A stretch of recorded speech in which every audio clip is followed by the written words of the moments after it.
This is it. This is the only thing that matters to two members of the big three. That's now the big one because India earned 38% of all ICC revenues. Sure, there's the World Test Championship final before then. That's basically a warm-up game for the real thing. Will Anderson be fit? Not to be confused with Australian comedian Will Anderson, of course. Will Archer ever play again for the Mumbai Indians? Will Root score his first 100 against Australia since 2015? And what does Bazball mean for the monarchy and old sausage fingers Chuck? And that's exactly the point of these Ashes, Pez. The dying embers of a format, literally the Ashes. Can they do it against our boys? Sure, they've done it against every team home and away and produced heroic, historic results that have revived the format so it remains in the top 10 most popular sports in the verdant motherland. But can they do it against Captain Woke Cummins, Hazelwood, if he's fit, Stark, if he plays, Lyon, Crocodile Dundee, the Hemsworths, Hugh Jackman, Harold Holt, Farlap, Gallipoli, Slouch Hats, the Akubra, Margot Robbie, the Pavlova, Banjo Patterson, Doug Bollinger, Rupert Murdoch. Underneath the Southern Cross I stand, a sprig of wattle in my hand, a native of my native land, Australia. You fucking beauty. Second verse, same as the first. I'd like to see them try. Sam Perry, can they do it against our boys? Yeah, I'd like to see him try it against us. I wouldn't have thought so. Against Gallipoli, please. Yeah, they got it. Yeah, they got it done against every other opposition. Sure. In all manner of circumstances. Sure. Okay. So what? Some of those teams higher ranked than ours at the time. Right. Okay. But start Cummins, Hazelwood rolling in, yeah. Please. Please. Okay. Yeah. Okay. But it's good to be talking about it. Oh, isn't it just? Hey, it's great to be back. I hope you've enjoyed your holiday that we've been taking, obviously, because there's been no cricket on. No cricket's been played anywhere, so it's been nice to take a break. This episode is brought to you by Budgie Smuggler, budgiesmuggler.com.au. For all your swimwear needs, I'm talking hats, shirts, stubby holders, and introducing Pez, Budgie Smuggler's Mystery Box. Jump online. You already know the website. You're starting from $30. You get a mystery box of Budgie Smuggler items. That offer ends this week. That's all I want to say on that. That's budgiesmuggler.com.au. But it's great to have Budgie back on board. Isn't it? People may have listened to that and thought, Higo's has used an old agenda. Higo's has gone for the pro forma agenda. Can Australia win the World Cup at home? But Budgie's back on board. They are going to be backing TGC Deluxe during the Ashes. So they're going to be with us all the way through. Hell yeah.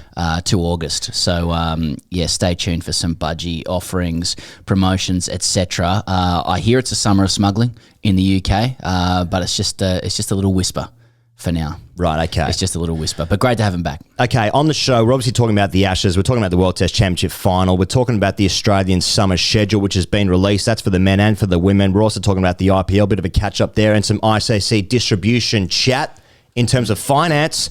That's before we get into hashtag ASKTGC. On the show is Adam Zampa and Barney Ronay. Two of our favourite guests are on the show this week to bring back the summer of love in an Ashes summer. Fuck yeah, an Ashes summer, and I'm excited for it, Pez. But in the meantime, just a couple of announcements off the top here because things we need to say. Yeah. Things we need to say, especially in terms of live shows. People are like, hey, you guys had, nah. When you have to the UK? You go to the UK? See a doctor. Tickets left. He goes, for Melbourne, we've got a couple of shows before we go to the UK. Yeah. Melbourne and Sydney. Sydney's gone. Sold out. See you later. Get out of here. Couple tickets left for Melbourne. I think there's about 50 tickets left for Melbourne. Not many. Yes.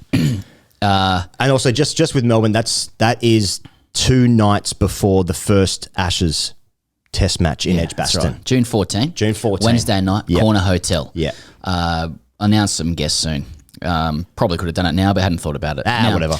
Second night in Birmingham. Here you go. So we've got 2 shows in Birmingham. Right. Second night in Birmingham. What about the first night? Couple tickets left. First night, gone. See you later. Get out of here. Have a look at the second night. 19th of June. Leeds, couple tickets left. That is on the 24th of June. And then Sunday night in London at Ali Pally, also home to gigs by Elton John, Lord, and the Darts. I think of a few nights before we're there, Fatboy Slim's there. So it's a famous double act. That's right, like me after I do cardio. But anyway, couple of tickets for Ali Pally, not many though. The other two London ones gone. Get out here, sold out. Get out, see ya. Pack them. I'm doing interviews with packing them. 9 shows. We're doing 9 live shows. 9 of the best. Completely new shows. 9 of the best. Completely new guests, just about. And looking forward to announcing those guests as well. Right. Some big hitters. So if you want to come along to those live shows, where do you go, Pez? You go to gradecricketer.com, scroll up to live shows, click it, or you can type in gradecricketer.com/live-shows. Okay, if that's how you want to do it, you want to do it pure like that. Right, okay. But just It's analog. Just click it. Just click it and find it. That's where you go. Okay, so it's Melbourne, couple of tickets less, night 2 Birmingham, Leeds, Sunday night in London. All the dates are there at gradecricketer.com. And Pez, just a shout out for the new line of merchandise which has dropped, which is running all the way until May 23. May 23 is the last day you can get your orders in for this limited edition 3 shirts. That are on offer. They are the Joel Wilson Institute, Cam Green's 2 meters, and Chop King Cologne. Again, gradecricketer.com/shop. Again, if you want to go analog, gradecricketer.com for all your grade cricketer needs, wants, and something in between those two things. So Joel Wilson Institute, Cam Green's 2 meters, Chop King Cologne, up until May 23. It's a limited edition run. You'll get it in a couple of weeks. Okay. Now, finally, before we get into the Ashes, a shout out for our dear friends Patreon and our dear patrons, generally speaking, who are keeping this fair production alive in many ways.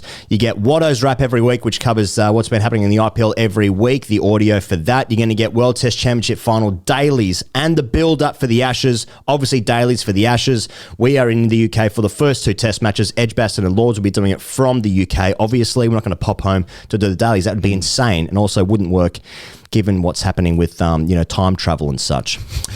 You also get hashtag AskTGC Fridays every single week. That's what you get at patreon.com/gradecricketer. For supporting TGC, you also get, people have had pre-sale tickets for live shows, discount tickets for live shows as well in Australia and the UK. Discounts on merch. Merch as well, thank you. Generally first to hear stuff. Right, okay. So you're just sort of joining the community for TGC and supporting TGC through these wonderful times. Okay, the Ashes. Yes. The Ashes. Well, where does one big... Let's go. Do you have any initial thoughts about the Ashes? First, we've taken a bit of a break from the podcast after the Border-Gavaskar series. I think it was the end of March, sometime in March. It's been about 2 months since then. Obviously, the IPL has been kicking off and also knocking about. But it's time for the Ashes. It's time for the real stuff. People are tuning back in. They want to know what Sam Perry's thoughts are about said Ashes. Go. Fuck. That's a lot. Yeah, that is a lot. That's a lot. And I think we have to sort of tiptoe into this a little bit. Now, fuck it, let's crash on in. This is the last ever Ashes. It's the last ever Ashes. This is the last time Australia will travel on a boat to England. Yes. And it will do so because a selector has invited you to play and you've said yes. The next time they go, you are going to need permission, from a cement company owning man who also controls the Seattle Orcas in the MLC. That's right. Okay, now they are strange words to people who just want to follow the D's in the winter, but shit is changing in cricket. Oh, big time. Okay? Okay, shit is changing in cricket, and that is why this is actually winner takes all. If you've ever been at school, played last goal wins or whatever, this is it. This Ashes is the last time we will ever be able to play this properly. Now, some might say, well, the march of progress halts for no one. The game always changes, it always evolves. Timeless tests, initiations with people's wives, soft signals, 8-ball overs, soft signals, 6-ball overs, IPL. It always marches on. 4-day tests. Ireland's involved for a bit.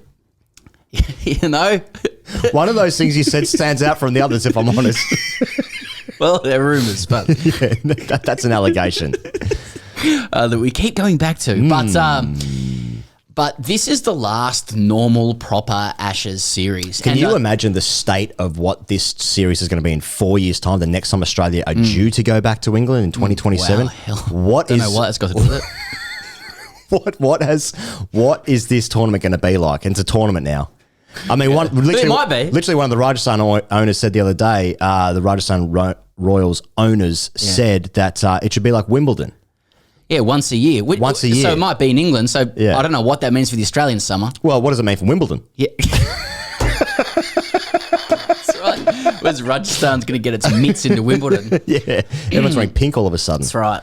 Yeah, Djokovic versus Jaiswal. Now, so that's how I'm seeing this Ashes. As you said beautifully up the top, love that monologue. Thanks. Truly, the dying embers, potentially the Ashes of international cricket, has finally come home to roost. You know, the Ashes are ahead of us. Yeah. So that should be rise for excitement, but also deep sadness and maudlin kind of existentialism. All those emotions that we all flip between from minute to minute. I do think, though it is winner takes all, if Australia do win it, it still stays at Lords. I hope that's clear. It was a gift. Yeah, It was a gift. It was delivered at Sunbury. Okay, it's ours. It was delivered to Ivo Bly in Sunbury, and it's ours. That's ours. It's not for you. That's what the man at Lords said to me. I don't know how he was alive, but good luck to him. He didn't work there. But good luck.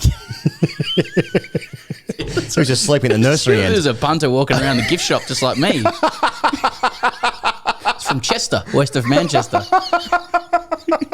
Plummy accent. Did you have a friend Peter by any chance? It's one for the patrons. Yeah. Anyway, okay. So that's setting the scene. That's setting the scene. But you want to shall we drop down a little bit into you want to go squads? How do you want to walk into this? I mean, I've just got on the agenda the squads. Okay. So Australia's squad for the World Test Championship final and the first couple of Test matches in the Ashes, the last ever Ashes. Pat Cummins, Boland, Carey, Green, Harris, Hazelwood, Head, Josh Inglis, Khawaja, Marnus, Lyon, Mitch Marsh, Todd Murphy, Renshaw, Steve Smith, Mitch Stark, David Warner.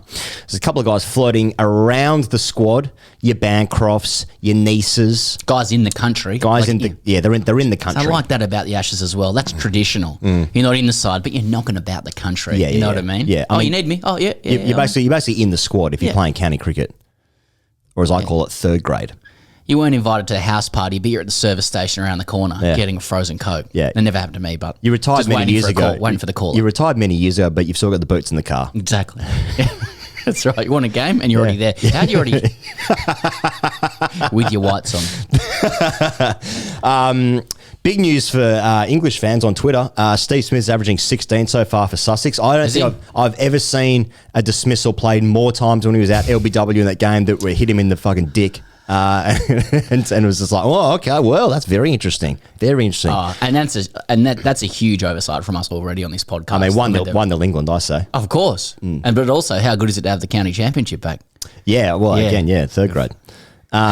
Marnus is playing for Glamorgan. Honestly, you go on Twitter. I mean, who is running the social accounts for the county championship? Because every time I see a highlight package, it's like, look at this brilliant bit of keeping from this guy up to the stumps, and there's a guy buying 95 k's an hour, and it's like this. It's a 6-3 field, and it's by one side of the wicket, and it's like, oh, this is high level. If it's not that, it's guys buying double bounces. Yep.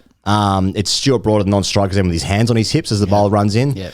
It's fucking classic. I'm sure it's good. I'm sure it's good, but I guess my point is it's going to hurt when that beats Australia in the Ashes. That feeder competition beats Australia in the Ashes. So Australia's squad. I suppose the talking points for the most part is Dave Warner. How many chances is Dave Warner going to have? I think people know the team for the first test, with obviously fitness aside. But I say that Stark only played one test match 4 years ago. Yeah, played at Old Trafford. That was it. Look, you're reading the team. The team is the team. The team's the team. And that's a good thing about the Aussies. It's like the team's the team. There's not too much conjecture. It feels clean and neat and good to me.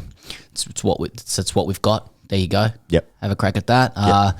People zero in on David Warner's viability, rightly so. I think if you're 35 and you haven't scored a ton of runs consistently, apart from that one double 100, which you have to put in, but what if he didn't get that? Yeah, what if if my grandmother had wheels, she'd be a bike, and I thought that that Candace Warner, Davey's wife, on the back page made a good point when she said if Dave doesn't perform in that first test, who do they bring in that's better? Who do you put in? Yeah, great question. It's great. It's almost Must feel great. asking. Marcus Harris must feel great. Hearing that. Especially when he was on the show as well. Hosting. He was on Ask the Question. It's usually Tony Squires. Poor Harry. But Mitchell Johnson replied in the press, obviously, her loyalty might be admirable, but it was all a bit weird and cringy. If players were only judged on their previous achievements, then Dennis Lilly would still be opening the bowling for Australia and Ricky Ponting would be batting at number 3. Oh, to which I'm like, what a win give. that'd be fucking sick. I'm watching the shit I'm out of kind of that. with Candace now. Yeah. Like, you could go back further there. Like, Warwick Armstrong. He played for Australia in 1902. They called him the big ship. Oh, fuck yeah. Bowled right arm, fast medium and leg breaks. Okay. 40 with the bat, 30 with the ball.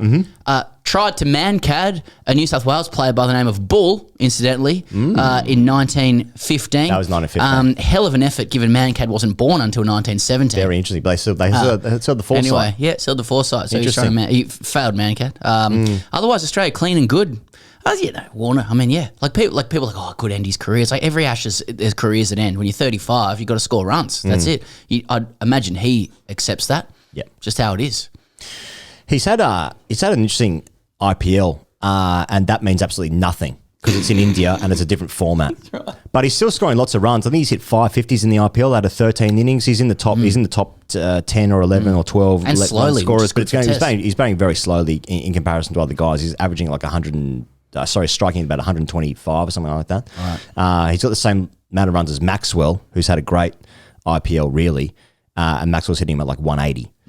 Anyway, I mean, he's still scoring runs in that format in India. It means absolutely nothing. I mean, I think there's still a bit of dog in him, Warner, personally. I think there's he's still got that dog in him a little bit. And if Stokes wants to pull out the fast flat wickets, that might work for him as well, which we'll get to. Look, here goes another thing on Australia. We're going to get to England in a second. Well, yeah, we will. Just to that point, I think the story of the Ashes so far is just it's England. England are the story, like what's happened in the last couple of years ever since Stokes took over, the run they've been on, 10 wins out of 12 or whatever it's been, winning all around the world, like and the revolution that is the style of cricket they're playing is the story. And Australia haven't really said anything, and there's been heaps of, which is unusual, apart from Glenn McGrath, who said there's obviously going to be 5-0, as is his wont. So yeah, England feels the story and doesn't really feel like there's much to talk about except for Steve Smith getting LBW. Well, I noticed the other day, like Tom Morris broke the story that Australia will have no tour games, just like with India, and a bit of consternation around that. And a couple of older guys are like, nah, you probably need to play a game or two. They do have a game. It's a test match against India. That's right. World Test Championship final. Is that a dead rubber? Oh, that's okay. They play for something. Yeah. It's either a dead rubber or something really important, depending on the result. We'll be able to say afterwards. That's right. That's right. A warm up or a reward. Yeah. But got to tell you, if India win that game, it's going to save Test cricket. I mean, what New Zealand did last year or a couple of years ago by winning that final, I mean, it's actually a disgrace. It actually ended the game. Because if India won it, then we really care about it. Well, that's New Zealand for you, isn't it? But what does that mean? Damn you, Ross Taylor. No tour game. Look, I don't think it's like I think it's a result of the squeeze of the schedule. Really, I think they'd love to play 100 county games and do a bit of clock up a few Ks off the field as well for those who are able. Oh yeah, what about also about 15 rounds of golf? That's what I'm going to say. Yeah. Instead they could play a game before the India World Test Championship final in England, or they could go on a sticks tour. They get the sticks out. You brought your sticks, haven't you? Oh, Matt K hasn't brought his sticks. Oh, the Ashes, give me your sticks. Get a load of this bloke hasn't brought his sticks. Hey, 18 holes. Get the clubs out. Get down to Wandsworth. They just really, both teams just really love their golf. These pro athletes, they love their golf. They're fucking sick for it. Sick for golf. Yeah. And tell you what, I love my golf. Don't get me wrong. But if I was a professional athlete, I'd probably be focusing on the task at hand. Maybe a couple of net sessions, maybe a county stint, or maybe just bring the sticks over. 18 holes, a couple under par, job done, 6 points in a song. I happen to think it's like probably the most relatable part of these guys these days. Like, isn't wanting to play golf instead of cricket, forgetting as golf, like, it's a tacit admission that, like, I just would like to reduce the amount of time I'm playing this game. You know what I mean? Yeah, it is relatable, yeah. Like when you're not in the side, you're like, how can you not want to just eat cricket balls and just play cricket forever? But, like, quite obviously, they're trying to get games done early so they can get out and have a fucking, early tea time.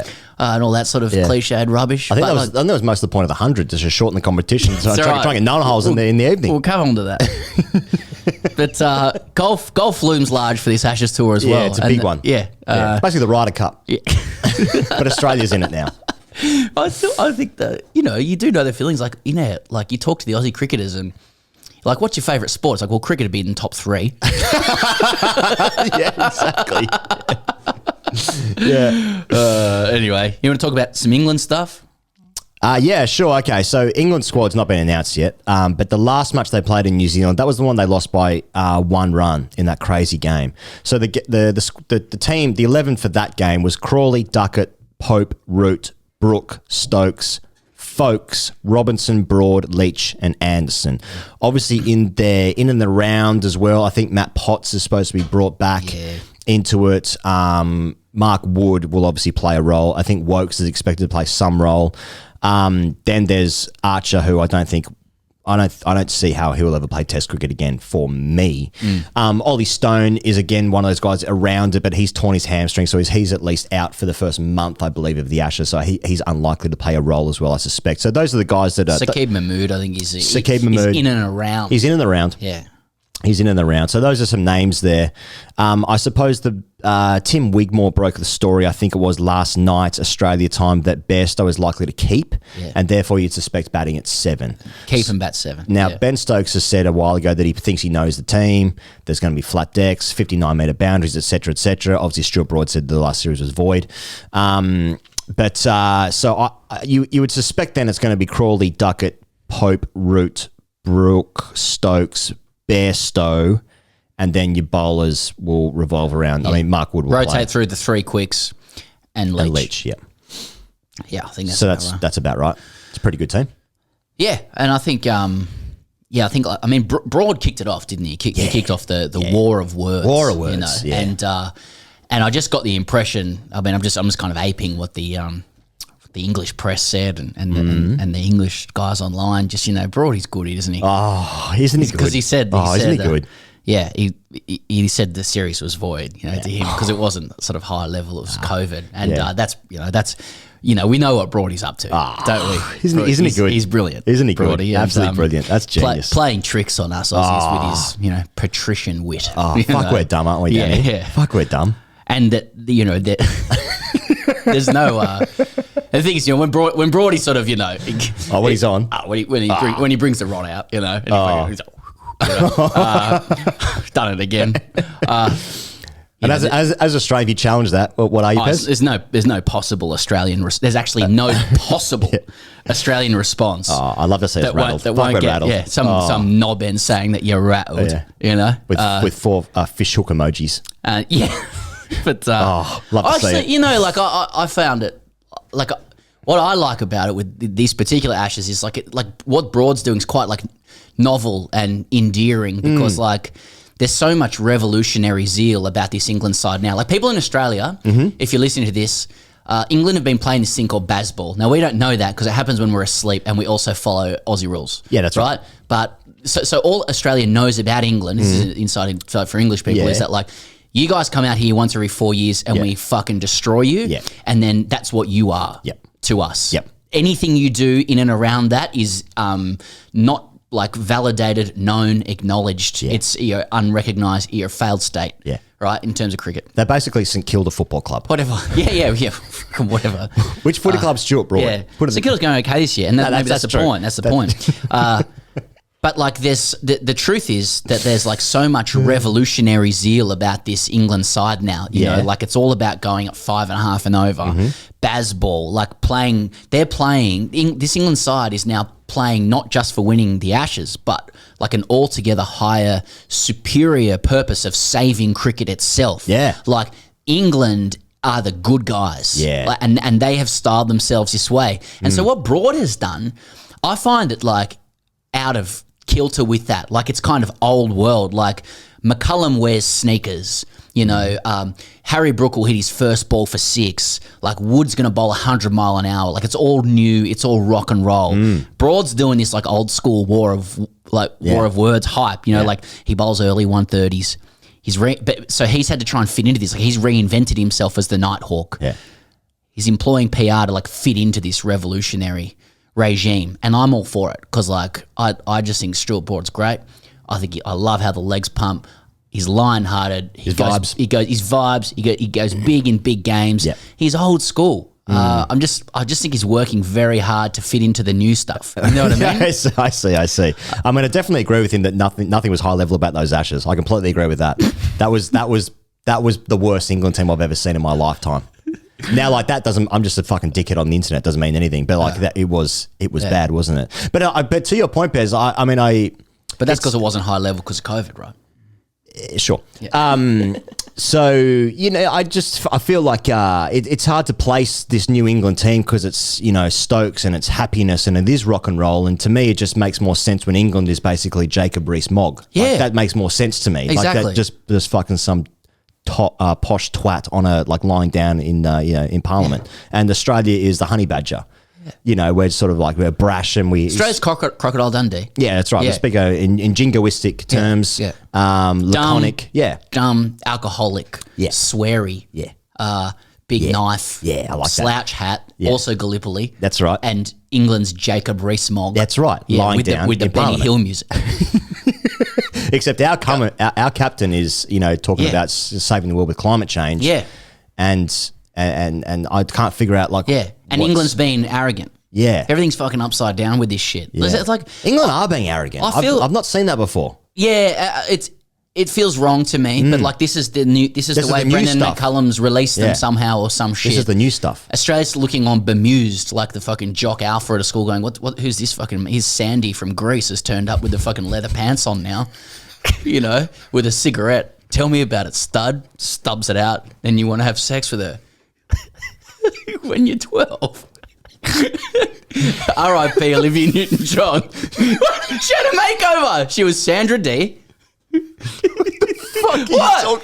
It's a makeover. Okay. I feel like Bazball is diametrically opposed to the things that have made England good at home against Australia. Like, in the old world, this series would be about whether, like, you know, like, it's fucking sliders, like parallel universe, right? Old universe. This series, like, forgetting whatever the existential frightening stuff that's happened in cricket, MLC stuff, Seattle Orcas, you know, Rajasthan, Wimbledon, that side of things. You get rid of that. Like, this series would be about whether Anderson and Broad can be chaired off at the Oval, having destroyed Australia one last time, right off into the sunset. Warner's career's over, and England fans are going, Jimmy. You know, like, that's it's grey skies, verdant green nibble, the kryptonite of Australia not being able to play, the moving ball. That's the fucking formula for beating us. God save your king. God save your king. Barmy Army, brilliant. You know, as ever. But instead, their captain's talking about fast and flat, 59 metres, first ball 6, sneakers. Where does a 41-year-old and 36-year-old fit into that? Yeah. I just hope Stokes is being cute because I think the old way is the way you beat Australia. I think that's green nibble, grey sky, Anderson Broad, the Duke's ball looks, you know, scarlet red. I'm scared. I've got to have a glass of wine. It's Friday night. It's fucking 4 for shit. Someone puts on a rear guard. We make 210. Root scores 100. Jerusalem. Broad goes nuts. England. You know, that's pretty much. They probably feel like there's many ways to skin a cat. I mean, like, because the way I think that they've won heaps of games during this Bazball era is that they put so much pressure on other teams by scoring so quickly. I mean, they've chased ridiculous scores, basically. And just the way that they're batting now, because of the white ball program, really has then led into this red ball renaissance where all these guys can score over 100 runs per balls, per 100 balls. So it's like... That's per ball. Yeah. So there's... Maybe they feel like they can do it that way as well. But I feel like with their bowlers, if you're asking Broad and Anderson to do donkey work. I mean, Anderson has that skill, to be fair. He was brilliant in Pakistan. I mean, one of the things that is underrated and underspoken about during this era is how many wickets they've taken. But again, is that because they put so many runs on the board or the other teams felt like they need to chase? I don't know. I mean, I suppose it is at the very least interesting. But I mean, in terms of the bowlers for England, Stokes is an interesting one because Stokes has had this knee problem for a while. He barely bowled in New Zealand and he did not look fit at all. He's bowled one over in the IPL for Chennai. Stephen Fleming, who is the coach of CSK, Ben Stokes' team, he has said that at the moment he is just batting cover. Stokes is also going to go home at the end of CSK. Have got one game left, which is against Delhi. I think it might be in the next couple of days. And he's in the squad for that game. I don't think he'll play because he hasn't played the last 5 or 6 games, I think, for CSK. So then he's going to go home, but I wonder how much he's actually going to bowl at all. There's also some suggestion that Stokes would open the batting.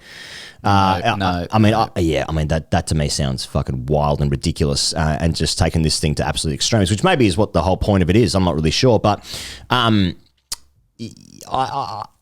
think Stokes is like his performances individually. I'm thinking on top of my head, I don't think they've been fantastic for a while. Obviously, he's led the side so brilliantly, and his captaining is outstanding.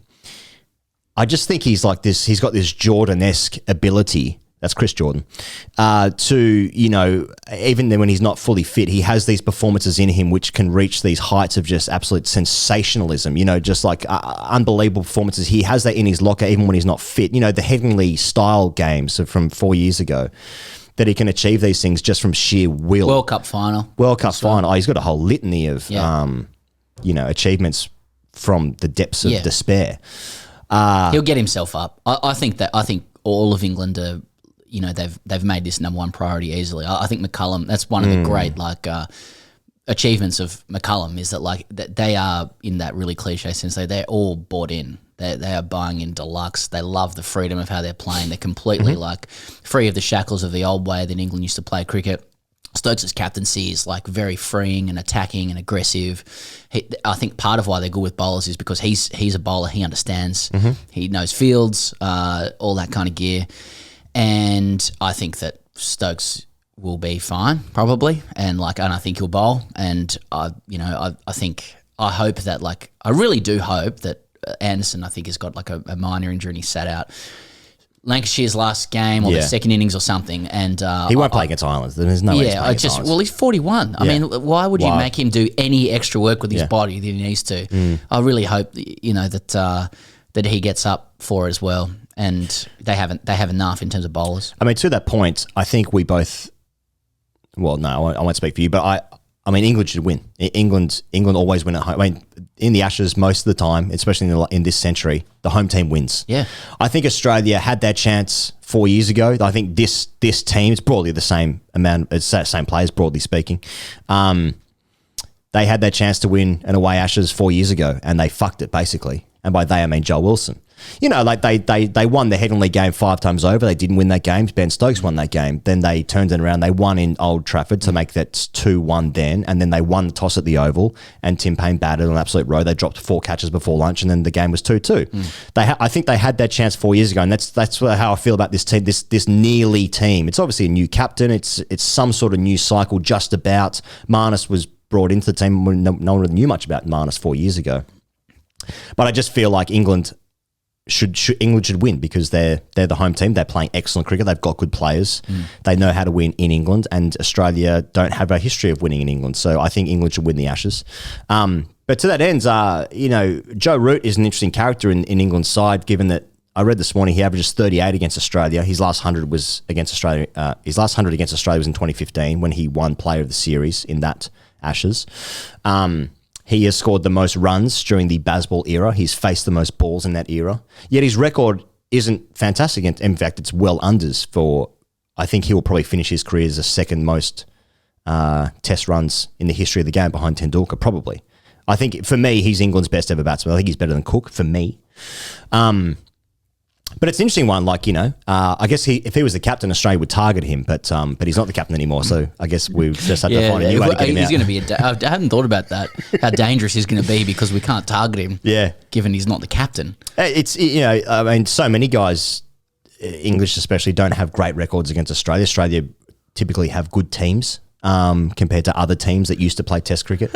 But I'm looking at their lineup and it's like, yeah, I can see heaps of those guys going really fast hundreds, very impressive hundreds. Except it's June in England, and how flat are these wickets going to be?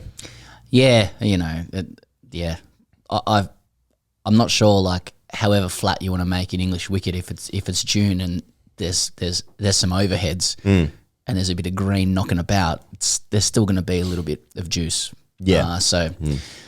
And I think that would probably work well for England. I'm curious about because we've been pushing on this a little bit, like how much Australia's ego will be tested with Bazball.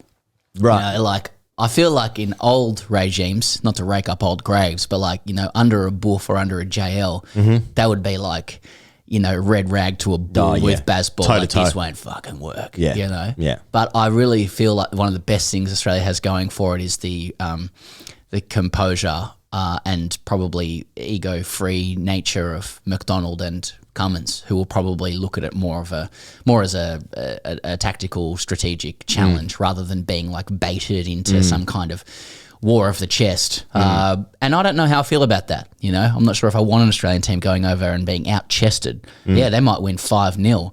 But if England shows more chest, metaphorically, I'm not sure how I feel about my national identity. And I triggers something in me. It says something. Yeah. Okay, 5-0, we win, smart cricket, etc. But was it hard enough? You know what I mean? Have we played hard enough? And why do I feel like England are benching more than us? Yeah. Do you know what I mean? I do know what you mean. So how does Australia be smart, bench more, and beat Bazball? It's a hell of a challenge. It's already hard enough to win there. Yeah. And just knock around with the moving ball, but to sort of out-bench them as well when they're trying to hit six's first ball. Now we've got to win the right way as well. Yeah. It's going to be tricky. Yeah, Pez, especially if it comes in. can I raise a thought that I have in my head about Australia's Please. bowling? Yeah. Now, Josh Hazlewood has had an Achilles injury. He's hardly played in the IPL. He is back playing for RCB in the IPL, but he has only played a handful of test matches. In fact, less than 5 test matches over the last 2 or 3 years. Yep. And they're playing 6 tests in 7 weeks. Yep. 5 in 6 weeks for the Ashes. Australia's bowling 4 years ago, they had Pattinson, obviously was a key part of that side. And then Stark just played the 1 game. Siddle was also there. Australia this time round, they will have obviously Scott Boland, who's done sensationally so far. But he's not your typical Australian style of bowler. He hasn't played away from home. He didn't play in Sri Lanka or Pakistan, did he? Am I right in saying that? Or India? Did he play in Pakistan? Anyway. No, he got a game in India. He did get a game in India? Yeah. He played in the first game. Okay. Well. My mistake. Anyway, I think a huge miss for Australia. Obviously, Nisa is there as well. He's in the UK and took a hat-trick a while ago. But I think a huge miss for Australia is Jai Richardson, who has been recovering from torn hamstrings. He didn't finish the BBL this summer, didn't play for WA when they resumed the Sheffield Shield, and didn't play in their one-day final win either, Jai Richardson. I mean, he's a guy who can bowl 150, or he can get up to high 140s into the 150s. I think that he's a guy that they wanted in for the Ashes for quite a while. He's been his peak of his powers now. If he'd stayed fit, he's not fit. He's not in the squad. He's not in and around the group. I think he'll be a big miss because I look at the potential lineup. Obviously, Cam Green's huge because he's going to bowl many overs. That's a merchandise. Not sure it's ever come up. Communicating that. I can just see. It doesn't feel as potent to me, I suppose, is what I'm saying. 4 years ago, he had the control of Siddle. He also played a key role in the bat in that partnership at Edgbaston 2019 with Steve Smith to get his 100 and get the score up. I think Australia were 8 for shit, weren't they? Yeah, 8 for shit. And I don't know how fit Josh Hazlewood is going to be to play 6 test matches in 7 weeks. I don't know. I think, and Stark hardly played last time. Yeah, they got one fewer quick this time, but they would then argue that they've got Cameron Green as well. But is Cameron Green 18 overs a day if you need to? He hasn't bowled that much in Australia. Yeah, I haven't seen. Manages loads. I'm not picking him for his bowling. Cameron Green in and of itself at this stage. Yeah. But apparently he's become the greatest. So, that could be a weakness. It's hard to say. Really, I think the Australian team is pretty good. I don't think there's anyone who's just absolutely desperately unlucky to miss out. And Nisa might get a game because it's very difficult to see with 6 tests across 7 weeks a scenario where the the incumbents play all of them. Yeah. You know, and even if there's only one change, I would be surprised that is Boland coming in for Hazelwood, for example. I would still start Hazelwood. I'll still go with the chest out to begin. 100%. And people might forget that Hazelwood was left out last time for the first test, and he was absolutely fucking snarling. Yeah, they left him out of the World Cup. Yeah. The old bush horse was coming in at Lords with fucking absolute steam coming out of the ears, and I felt good. You're into it. Tease horse stuff, but I know there's a World Test Championship final before, but fuck me, I'm excited for the Ashes. I am excited for it. Yeah. England will win, but I'm excited for it. England has to. Yeah, it looks like they're going to pick Bairstow. They have to pick Bairstow, and really sad about Jofra. You know, some of those spells to Smith, especially, were just electric. A fear, but also kind of like we still always have 2019 though, because that was some amazing stuff. Like in a couple of years' time, that's going to be so legendary that like it will be, you know, that he was bowling 170s in bare feet, you know, with a bunger outside of his mouth, like you know, like one of those musicians who I mean, he hasn't died, but like, you know, one of those 27-year-old musicians who died, just become immortal. Got no idea what albums they would have released after that. Some of the tripe that would have come out, or the drugs, you know, the impact. But still, the mortality makes them immortal. Jeff Buckley's fourth album, absolute dog shit. I love Jeff Buckley. Yeah, me too. Anyway, so but yeah, I think it's all primed. It's all primed pretty well. 6 weeks out. Just on Jofra, he's 28, I think he is. And he's beaten 27. Yeah, that's right. That's right. And he's obviously been offered this. I think most people know he's been offered supposedly he's been offered a contract by his IPL franchise, the Mumbai Indians, which would mean that the Mumbai Indians would own him, and then that he would have to get permission from the ECB if he wanted to play for England. That's how it would work. Now, that's obviously the way cricket is going. Generally speaking, it's the first contract that I'm aware of that has dipped the toe in that water. And you know, he's obviously had this elbow injury, which is seems chronic. But what I think doesn't matter. But like I don't know why he would ever play Test cricket again. I think he's achieved the thing that he. It's up to him, I suppose. Wanted to. Yeah, it's almost like it's up to him. He seemed pretty upset when it was reported he'd gone back to Belgium. I mean, I think it's a point of sensitivity for him. I hope he overcomes whatever he overcomes, and you know, gets back to whatever he can get back to. I mean, he clearly with Mumbai showed he could bowl at 95 mile an hour. Yeah. It's just probably whatever pain he was feeling afterwards might make it difficult to get into that second spell, third spell, etc. So, you know, good news for Australia. No. So 1-0 Australia. Yes. So 1-0 us. All right, should we talk to Barney Ronay? Yeah. Let's talk to Barney Ronay, but first, listen to this.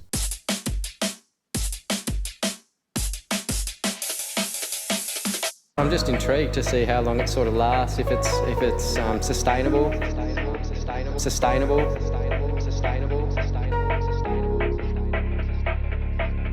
You know, Josh Hazelwood and Cummins and Stark are rolling in it, yeah. Is it going to be the same, you know? That things can turn around pretty quick. So that for me is, I think it's going to be the ultimate test of whether this Bazball really does work. But they're going to have to make sure their skills are up to where they are, where they need to be. Bazball didn't work that test, but I don't know if you guys know, we got Ron Ball. Our biggest weakness over there has probably been the moving ball and Joel Wilson. You can play with freedom. If you don't have the cattle to be able to really take the best bowlers on in the world, then it could just implode. The world-class bowling attack that Australia has, when you come up against a world-class bowling attack with no weaknesses. Is this Shane Watson saying, let's see if they can do it against us? It's as simple as that, yep. Yep. It's as simple as that, yep. Yep, that's when it's really going to be exposed to see whether it's going to work or not, and whether those batters in particular are skilled enough to be able to do it against consistent world-class bowlers. Yep. That's alpha. Consistent world-class bowlers. Josh Hazelwood and Cummins and Stark are rolling in it, yeah. Consistent world-class bowlers, yep. But I don't know if you guys know, we got Ron Ball. Yeah, whether this Bazball really does work. Consistent world-class bowlers. Whether this Bazball really does work. That's alpha. We're with Barney Ronay, chief sports writer at The Guardian, or at least that's what the website says about him. Barney, how are you, and how is England feeling about what seems like the last ever proper Ashes series? Yeah, I'm fine, thank you. And it's an honour to be part of your restaging of Brokeback Mountain. You know, it's a great film, and I think the two of you have really got into character well there. I hope that, I know that there was talk of looking for sponsors, and Levi's 1985 have really come through for you. I wish I knew how to quit you, Barney Ronay.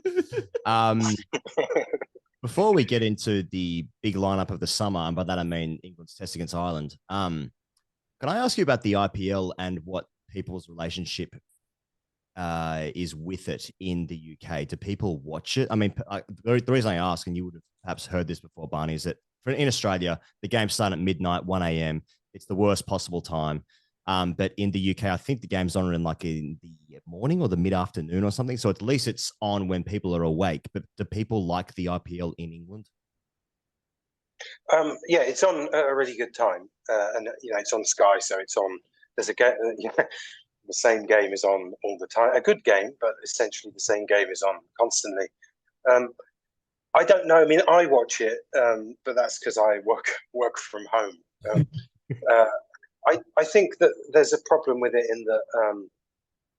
They've just got too many games and too many teams now. I was watching Alex Stewart talk about it on TV yesterday, and even Alex Stewart was saying, "Well, if you has to watch it, he's the head of Surrey. His players are in it. Like, there's a bit too many games, aren't there?" And he's kind of with it slightly. I've struggled with it on a kind of like, what is the IPL actually for level this time around? Because I've noticed there's a lot of heat on social media around the IPL. There's so much stuff. And people are clearly very interested in India. But I think the problem is that why are people interested in it is the problem that struck me. There seems to be a lot of stuff about individual players. There seems to be a fetishizing of individual players. Individual players have a fan base. There's always a thing about so-and-so has had a row with Kohli. It's like a soap opera. And I just don't know if that's something that people in this country are going to get into.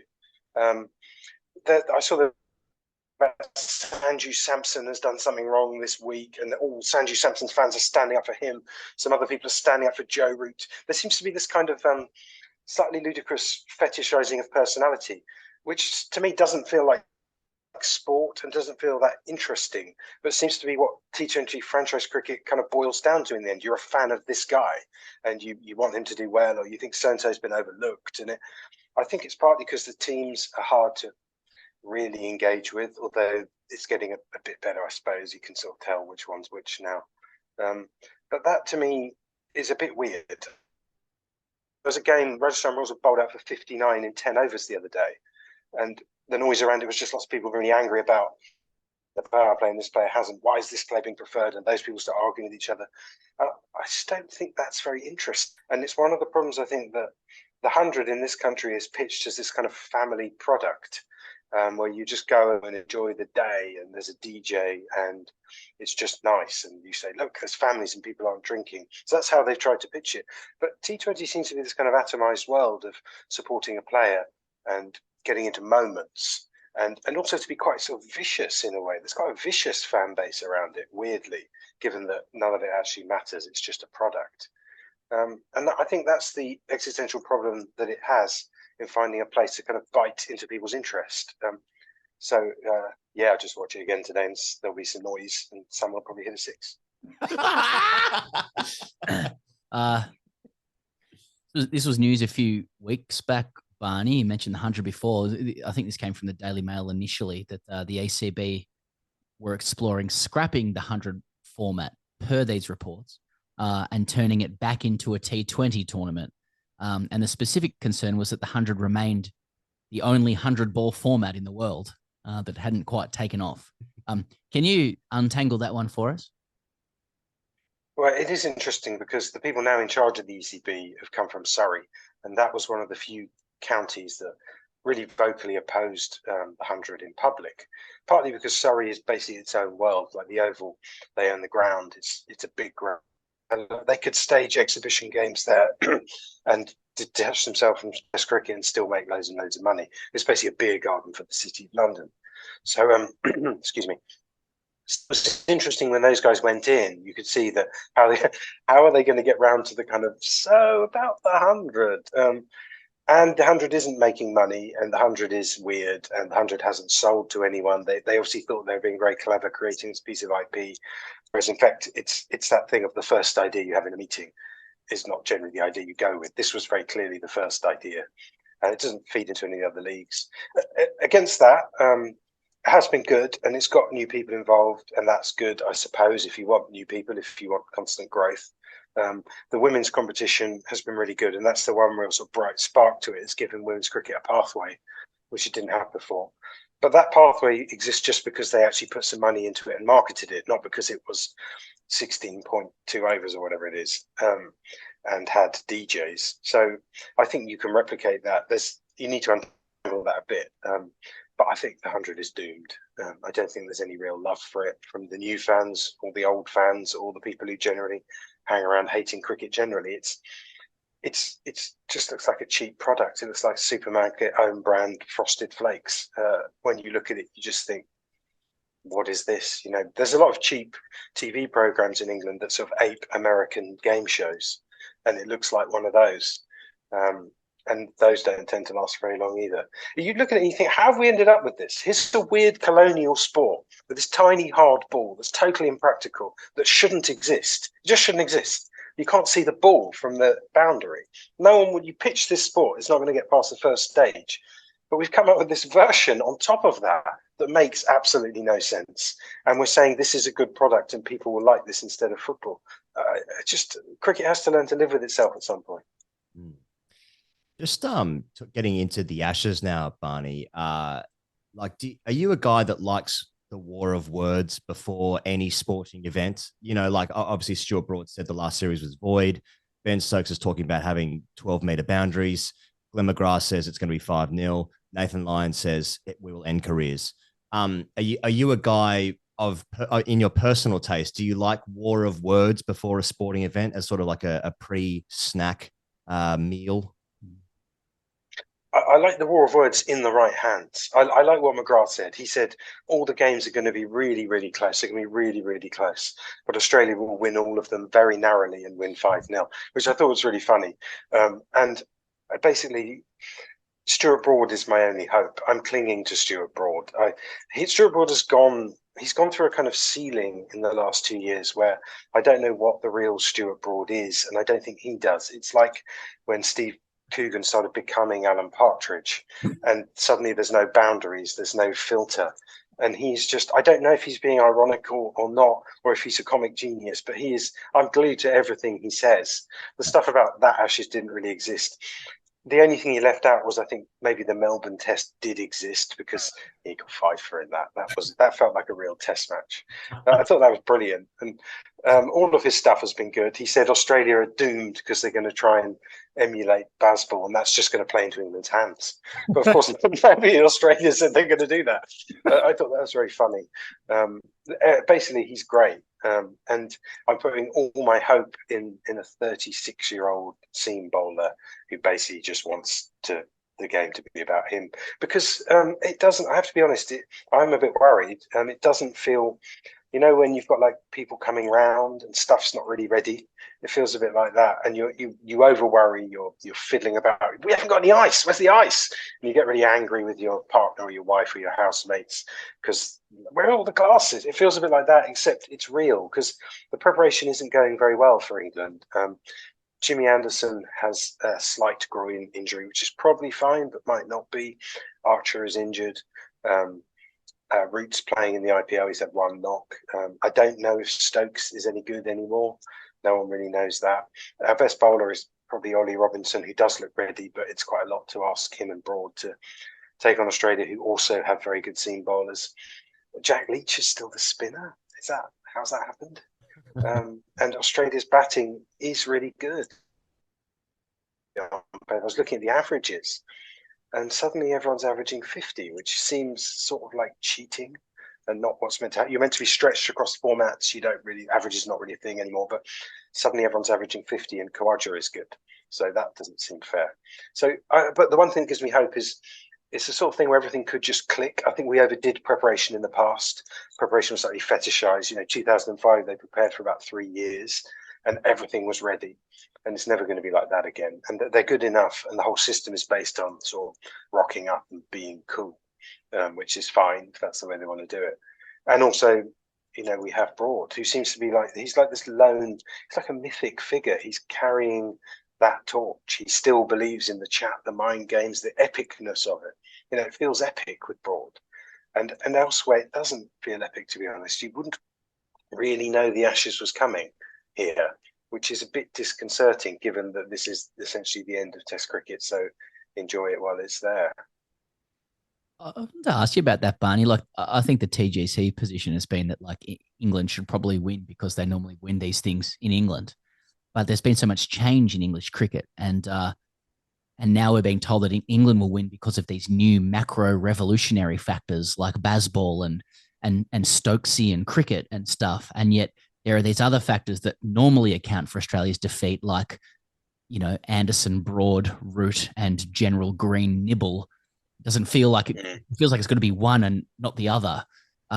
Which do you think it will be? Because it doesn't seem like it's interesting because the Bazball thing tended to focus on England chasing runs in the fourth innings and doing it without fear, treating it like a one-day game, and that was a new thing. And there always seemed to me a mental block in cricket that everyone would say, you can't possibly get 250 in the fourth inning. It's not possible. And you have Michael Atherton looking sad, saying it can't be done. So it just couldn't be done. And that was the end of it. And then they sort of said, well, maybe it can be done. And so it could. But it's not really been a Baz bat thing so much as Bazball. Like they have taken 20 wickets quite regularly, which is the more surprising thing, and done it on difficult pitches. And it's been not so much like funky fields as kind of being very proactive. Stokes is a good captain in the field. He's much, much better than Joe Root, who's terrible.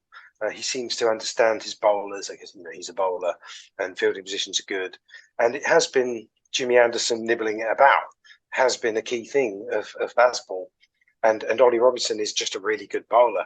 And so rather than just Johnny Bairstow smashing it everywhere, it has been the bowling side. So I think that still fits with that. That's where it's going to be won and lost, is somebody wins the toss and bowls first.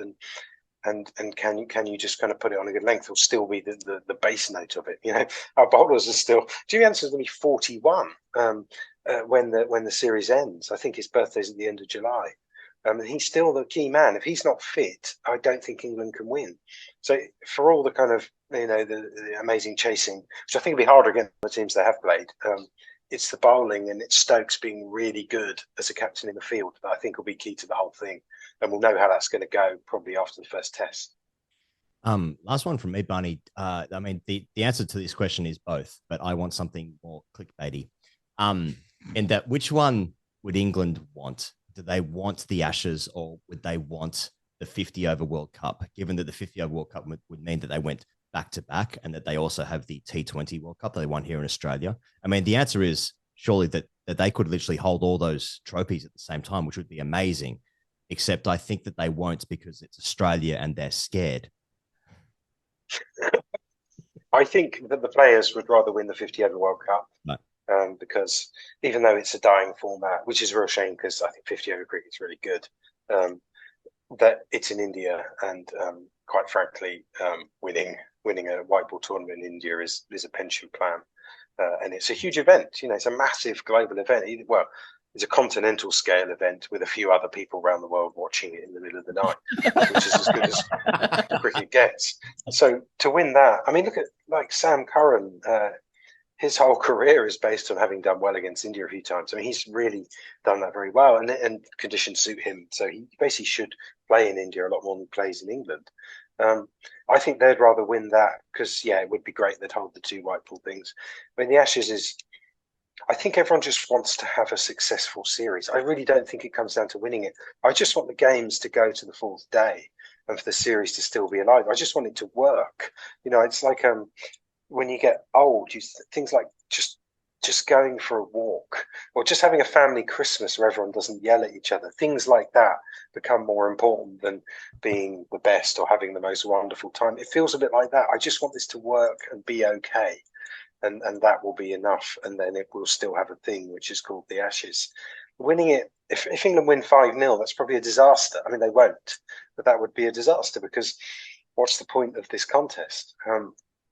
So if we could just could we just agree to have some good games? Could we script it? Could we somehow just decide that you in that one, will in that one? We make it go to the fifth day. Everyone sells a lot of beer, and this looks like a proper thing. That would be enough, frankly. Last one, Barney. Club, but it feels like the future of cricket is like club before country, international windows, private ownership, Saudi interest. Like cricket feels very football in its guiding economic principles and its general strategic directions, much as we kind of lament it. Like it seems to depress like lots of rusted on fans. But like, do you have any sense as to whether any governing body is actually pushing back against this? Like, do you have a sense whether they have any feeling about it? Like, I can't tell whether CA or the ECB think about it, whether they're fighting it or whether they're like fluffing us to welcome and embrace our new Indian overlords. I genuinely don't know what they think or what they're doing. Yeah, I think that's really true. I mean, I think there's a chance that he may start to think about the sport rather than the next 3 years of revenue. Now they have some more crickety people in charge. I mean, I do actually think they have some decent people there now, whereas, I mean, just a management consultant. He was just an absolute, the worst possible person to be in charge of a kind of crown jewels, maybe money's not everything kind of thing. It's just like putting the, door-to-door double glazing salesman in charge of the museum. It's not there's anything wrong with that guy, but that's not his business model. I think South Africa's quite interesting because they've gone full. Let's just have a massive T20 thing. And I actually thought that competition was really good. And if you watched it, the crowds were really kind of good and into it and really mixed. And I thought it was the first one of these things I've seen, much more than 100. And kind of maybe like the Big Bash back in the day, where I thought, this is good and it might actually work. But they've had to clear their entire schedule for that. They're offering a lot of money. It's, again, a big gamble and it could easily fall apart. No, I don't. I think the difference with football is you have a really strong network of governing bodies. You have a product that can stand on its own. You have things like the Premier League fighting against FIFA on a sort of not an equal footing, but with equal economic heft. And also you have that popular fervour, that real grassroots thing. Cricket people are so beaten down and resigned and told that outside of India that their sport is marginalised that. But people went out into the streets here and protested and got the Prime Minister to basically dunk on the European Super League and say we won't allow this to happen. It would have happened by now without that. We wouldn't really have a proper Premier League anymore. It would have become a ludicrous T20 style football competition. And that came from the grassroots just because this thing is so popular. And I don't think cricket has any regulatory presence at all.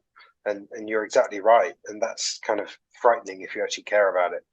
That there's no real sense here of any muscle, anyone who's able to push against that. It's all the market, which I find really strange. When did we get to a point where all that mattered was instant revenue? And why is that seen as the best thing in sport? I don't really understand where that came from.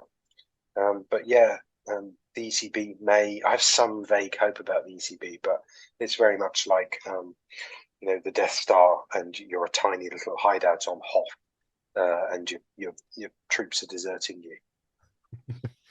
Well, in the meantime, I think Wokes will probably just wobble it a little bit and instead of Archer, and I think you'll be fine. Probably 3-1. Yeah. You guys are coming over, aren't you, for the Ashes for a bit?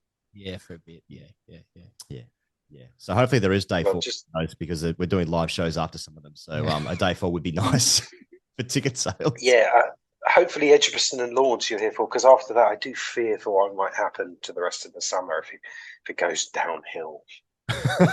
No, they're just the two that we're there for. So it's all That good. works out well, yeah. That works out well. It's fine. Forget about it. Hey, thanks so much for joining us, Barney. Hope to catch you again before the Ashes and during and all that kind of stuff. Very much enjoy it. Cheers. Take care. Bye, everyone. Thank you very much to Barney. Great to have Barney back on the show. That must mean that it's winter time in Australia, and very much it is. It's cold as fucking Melbourne. All right, World Test Championship final, Pez. This thing. That's the warm-up game. England have got Ireland, and we've got India at the Oval. Okay, squads for the World Test Championship final. Obviously, the Australian squad is exactly the same because that's a squad for the first 3 Test matches of the Northern Summer, 2 Ashes, 1 World Test Championship final. India's squad. Rohit Sharma is the captain. Shubman Gill, Pujara, Kohli, Rahane, Bharat, Ashwin, Jadeja, Axar Patel, Shardul Thakur, Mo Shami, Mohammad Siraj, Umesh Yadav, Jadav Nadkat, and Ishan Kishan. That is their squad. The big news there from an Indian perspective is that Rahane has been brought back in after he was dropped from the Test side. He obviously didn't play a role in the Border-Gavaskar series against Australia at the beginning of this year. Ishan Kishan is in, and he is in for Riddiman Saha, who has not been included. But KS Barrett is expected to keep, given that he is the incumbent keeper and played in the last series, which was against Australia in said Border-Gavaskar series. And KL Rahul's injured. KL Rahul is also injured because he tore his hip flexor and he had surgery. He did that during the IPL, chasing the ball to the boundary, indeed, for Lucknow Super Giants. It'll be 27 degrees and sunny tomorrow. That's right. Just fucking Alexa's talking to you. Anyway, those are the names. Those are the names that Australia will face in the World Test Championship final. Now, I was going to ask you, what do you prefer? You want the Ashes, don't you? Well, I'm an Australian, so I'm entitled. You want everything. Starters. So the first thing I want to note is that, just for one rare moment, India's relegated to the margins, this conversation. Right.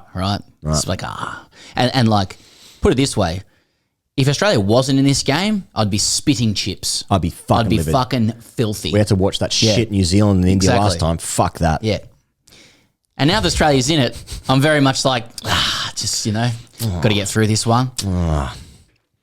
But I still want to win. It's a good hit out. Oh, yeah. If we win, wonderful reward. Yeah. Looking back over the last 3-4 years or whatever the fucking window is. Great team, champion team. Yeah, and a real, a real flag place. You know what I mean? Like in the turf. Can this team be great? Yeah. Like Graham Souness did that time. Yeah, sure. Yeah. Really, like the World Test Championship final and the Ashes is the opportunity for this team to become a great team. I agree. It's final boss stuff. And India is not quite the final boss. And they'll have something to say about that, down the track, yes. I'd imagine.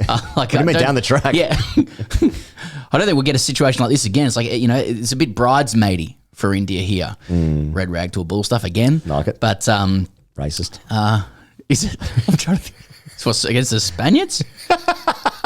Against Bulls? I went to that in the Chicago Bulls in 96. Have you ever been to No, I didn't go. Shit, mate? Didn't go. That is hectic. I saw Reece Topley's actually on Instagram. He's Now we're talking.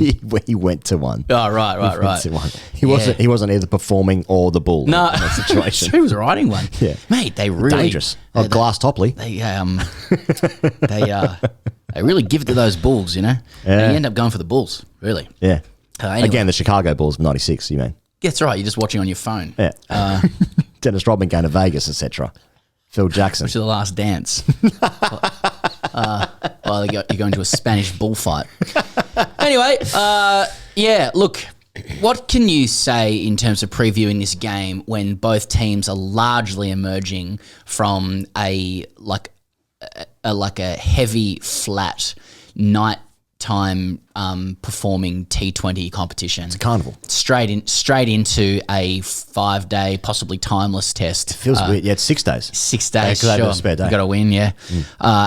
At the Oval, like, how can you ride any form on this? Really, like, I don't even know. Like, the Oval's normally flat, but it's really early in the season. Yeah. India have a different makeup to their side when they play away. You're usually not playing Ashwin and Jadeja in the same team. Yep. So that changes some shit up. They get a few more seamers in there who are normally pretty good. Australia's coming off a golf tour to Liverpool. So I So I don't know. Like, I think it's funny that it's a warm up for the Ashes. I think it's funny that like the crowning moment, and literally what all of Test cricket is meant to ladder up to, is a warm up for another Test series. Yes. That's part of the beauty of the game. Yes. And I like how it's going to upset some Indian people, and I'm only saying that defensively because I don't want to get too invested in this because I really hope we win. Right, okay. They deserve to win, Australia, Yes. but what the fuck does that mean? India storm home hard, absolutely dicked us over there in India, just about. And, I don't know. I'm curious about the novelty of Australia playing another country in England. Yeah. So, I mean, you're so right with the form thing, because just going through India's side, Rohit Sharma, who is obviously going to open the batting and is the captain of the side, he has had a dreadful IPL. I think he's barely got above 20. Shubman Gill scored 100 overnight. Pujara is playing for Sussex. He doesn't play in the IPL. Kohli's been Kohli. Rahane has been absolutely sensational for CSK. Scoring quick runs we haven't seen him do for a long time before. And it seems like those kind of runs have got him back into contention for the Test side, which is odd. Then you've got Ashwin and Jadeja. As you rightly said, Ashwin barely plays away from home. It's usually Jadeja. But then Axar Patel is also there. Now, Axar Patel's probably been their best batter for the past year, but he's a bowler. Then they've got Shardul Thakur, the swing specialist in the UK, had a great series against England in 2021, plus the last game when they finished that post-COVID. Boys Yadav is good. Mo Shami, excellent. There's no Bumrah. There's no Bumrah in that squad, which I just realised. So that is a big miss for them. But I mean, Mo Shami's excellent in the UK, but they like picking Siraj as well. So it's hard to know. I mean, guys are leaving the IPL early to go and prepare for this game. I think some of the Aussie guys are they already there? No, they're not there just yet. What day is it today? It's hard to take a grand final super seriously with the lead up that they've got, which is just a function of the creeping power of the T20 franchise schedule. And I don't mean it to bemoan it or anything. It's just difficult when you just know that the guys are going to be absolutely fucking cooked at the end of the IPL. I'm talking about a lot of the Indian guys as well, trying to retain some mental energy for this game, which is a huge game for them. And the Aussies are so aware of how much cricket's on that they're going to go and bring their fucking sticks out and play up in Liverpool to stay fresh. It's just it's for Australia. It's the start of a mountain that they're climbing. It's not the peak, even though it's meant to be the peak. I don't know. What else is there to say other than there's obviously way too much cricket on. It's Wild West time. Everyone's trying to win the schedule, and that's pretty much it. Yeah, I think. Sorry, I just got a phone call, so now I'm distracted. I mean, what's most likely is that Australia wins the World Test Championship final, and then 1 week later they lose the Ashes, and then it's like, what does this really mean? I think that's most likely. Yeah, I mean, the question is who's good at playing cricket in England? Yeah, and it's usually England. Okay, let's talk about the Australian summer schedule, Pez. If I may, which has been released in the last couple of days. Now, the schedule for Australia's home summer has been released, with Pakistan, West Indies and South Africa all coming out. Great news, Pezza. Cricket Australia are offering early bird discounts before June 6. All you have to do is sign up to the Australian Cricket family to get your code. There is a link for that, which is cricket.com.au/ACF, but there's a link in the description both on YouTube and the podcast notes here if you listen via Spotify or iTunes or one of the other ones. And you sign up there, and once you join the Australian Cricket family, you get your code. It's all before June 6th. So that's early bird discounts for tickets for the Australian summer. Pakistan, West Indies and South Africa are all coming out. Okay, so the Australian summer, there are 3 tests against Pakistan. There are 2 tests against the West Indies. One of those is a day-night game, which is at the Gabba for the West Indies. So Pakistan are playing at Perth. They're playing at the MCG and the SCG. That's Boxing Day and New Year's as per. And then the West Indies come out for Adelaide Oval in January 17 to 21. And then that day-night test match, the last of the summer, is at the Gabba from January 25 to 29, so obviously over January 26. For ODIs, there are 3 ODIs against the West Indies, MCG, SCG and Manica, and they are playing 3 T20Is against the West Indies at Bellerive, Adelaide and Perth Stadium on February 13 to round it out. For the women, they are playing 3 T20Is against the West Indies. They're playing 3 T20Is against South Africa. They are playing 3 ODIs each against South Africa and the West Indies as well. And they're also playing a test match against South Africa, February 15 to 18 at the Wacker. And it's wonderful to see cricket at the Wacker again. I've actually never seen a game at the Wacker. We performed there once. Neither. But fuck, I'd love to see that. Anyway, so link in the description below, cricket.com.au/ACF. Early bird discounts before June 6. You sign up to the Australian Cricket family to get your code. That's how it works.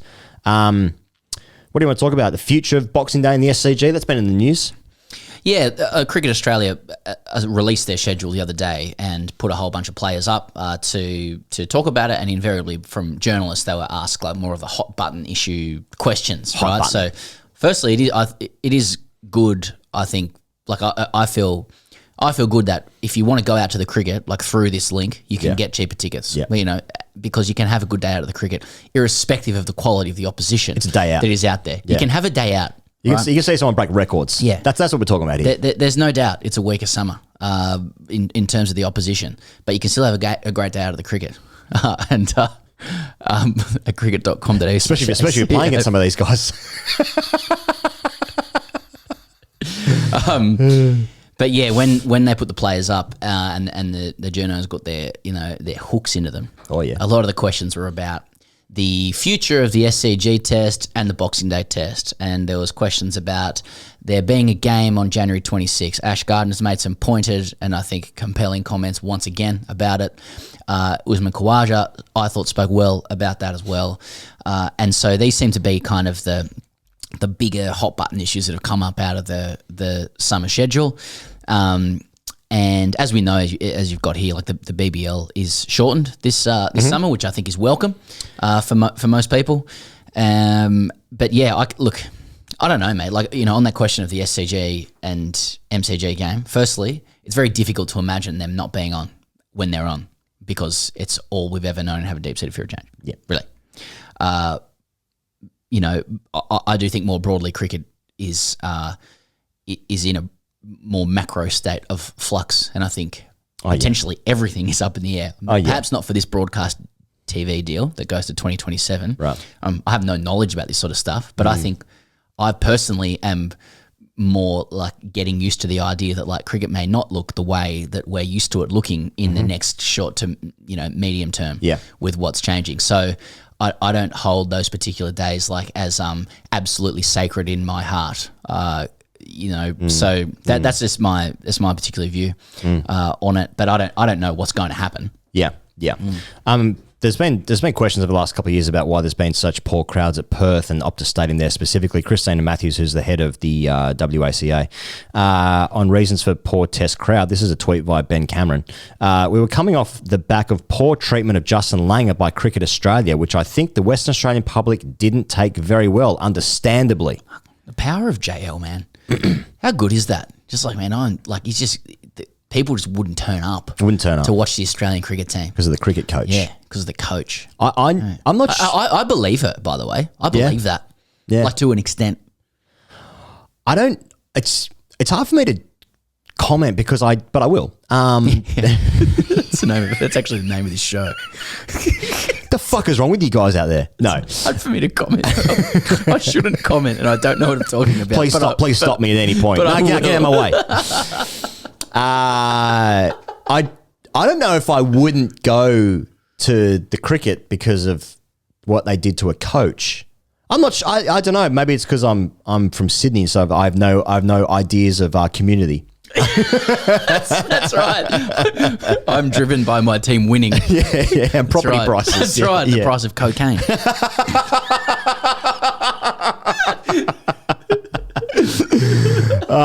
Anyway, I guess it could be right. Yeah. I don't know. I don't know, man. They're loyal. They're loyal. The guy is loved. He's loved. Yeah. And you rightfully said about the BBL, Pez, shortened to 40 regular games. That's 10 games per side, the same length as it was in 2017-18, of course, the famous 17-18 season. Only 4 teams qualify for finals now instead of 5. There are no dates just yet, but it's going to be played entirely in the Christmas holiday period, re-schools, which is, I think, is what most people agree it should be. Anything else on the schedule? No, not really. I'm watching without saying like going into it too much because I think there's a lot of time to get into the sort of stuff later on. But I do think that January 26th question is an interesting one with reference to the referendum later this year. Right, I think there's going to be it's going to be a very sensitive time for a lot of people. Yeah. And I'm very curious as to whether there is any appetite for like reconsideration of that pending the outcome of that referendum as well. But I don't... I just wouldn't be surprised from a cricketing context whether like there is going to be more conversation about Indigenous Australia in this country for the back half of the year. Yeah. And for cricket, it may centre around things like this. And I support Ash Gardner like 100%. And I felt that Usman Khawaja's comments were pretty much in line with that as well. You know, as a player, he said, "Look, I don't have a personal problem playing on the day," but he ultimately defers to his Indigenous peers and as he respects, and I think that's a pretty sensible take on matters as well. I just don't have it in me to be like, I'm fucking desperate to play in January 26th. Yeah, that's right. Fuck me, I'm desperate, which is, Independence Day for India. All right, let's go and talk to Adam Zampa.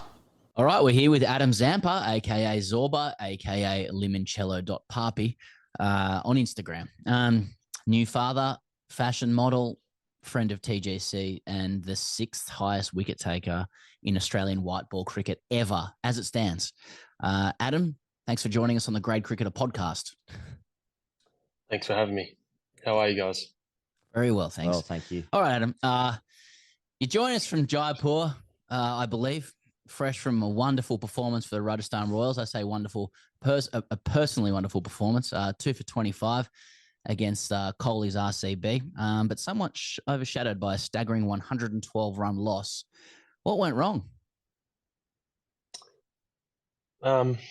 Usually when you get bowled out for 59, things don't end too well.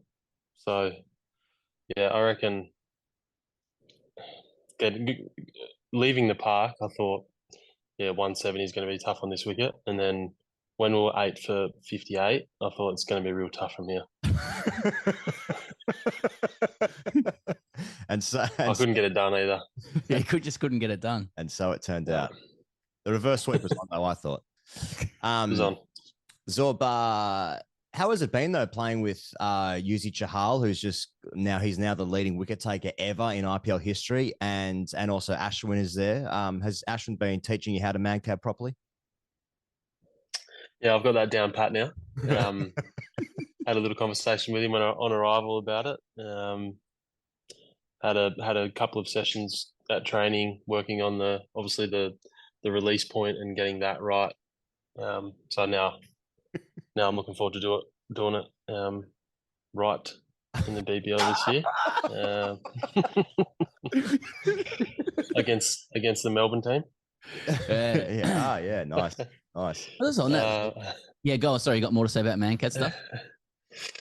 What was the rest of the question? Yuzi Chahal, yeah, of course. I played with him at RCB and worked with him before, so yeah, it's been really good.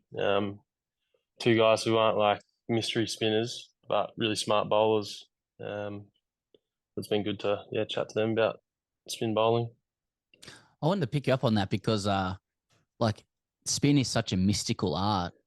Like anytime spinners are in the same room together, there seems to be this presumption in the rest of society that you all secretly get together to discuss your taboo magic.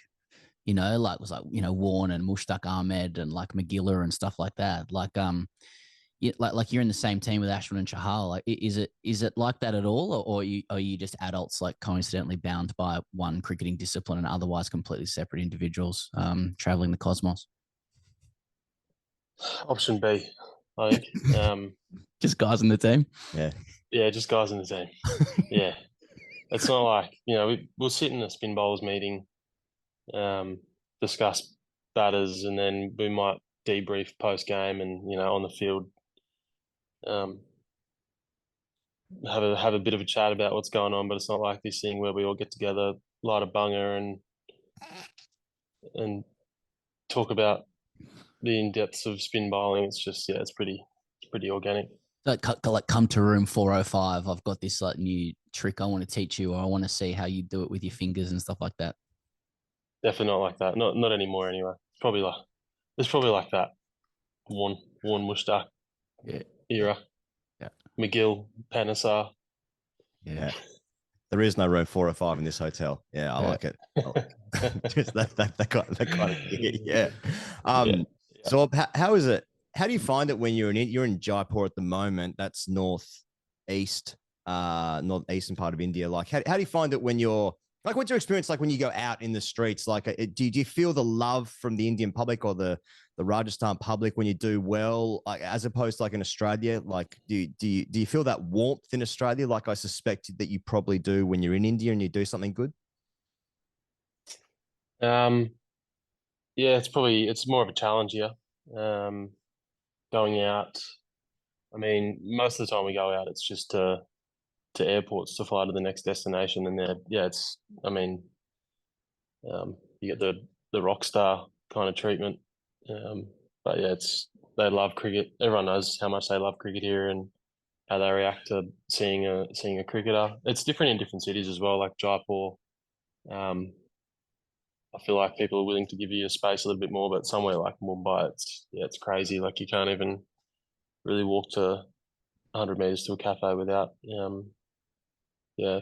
feeling like everyone wants to grab your shirt and take a photo with you. So it's different in each city, but it's definitely not like that in Australia. I feel like in Australia, people know who you are. They walk past you and then they roll your eyes at you.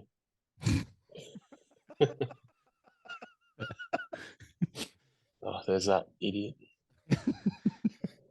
I don't mean to put myself on the same level as you, but a guy walked past my house yesterday and I was just sitting outside with my kids and he said, like, front garden's looking good, Pez.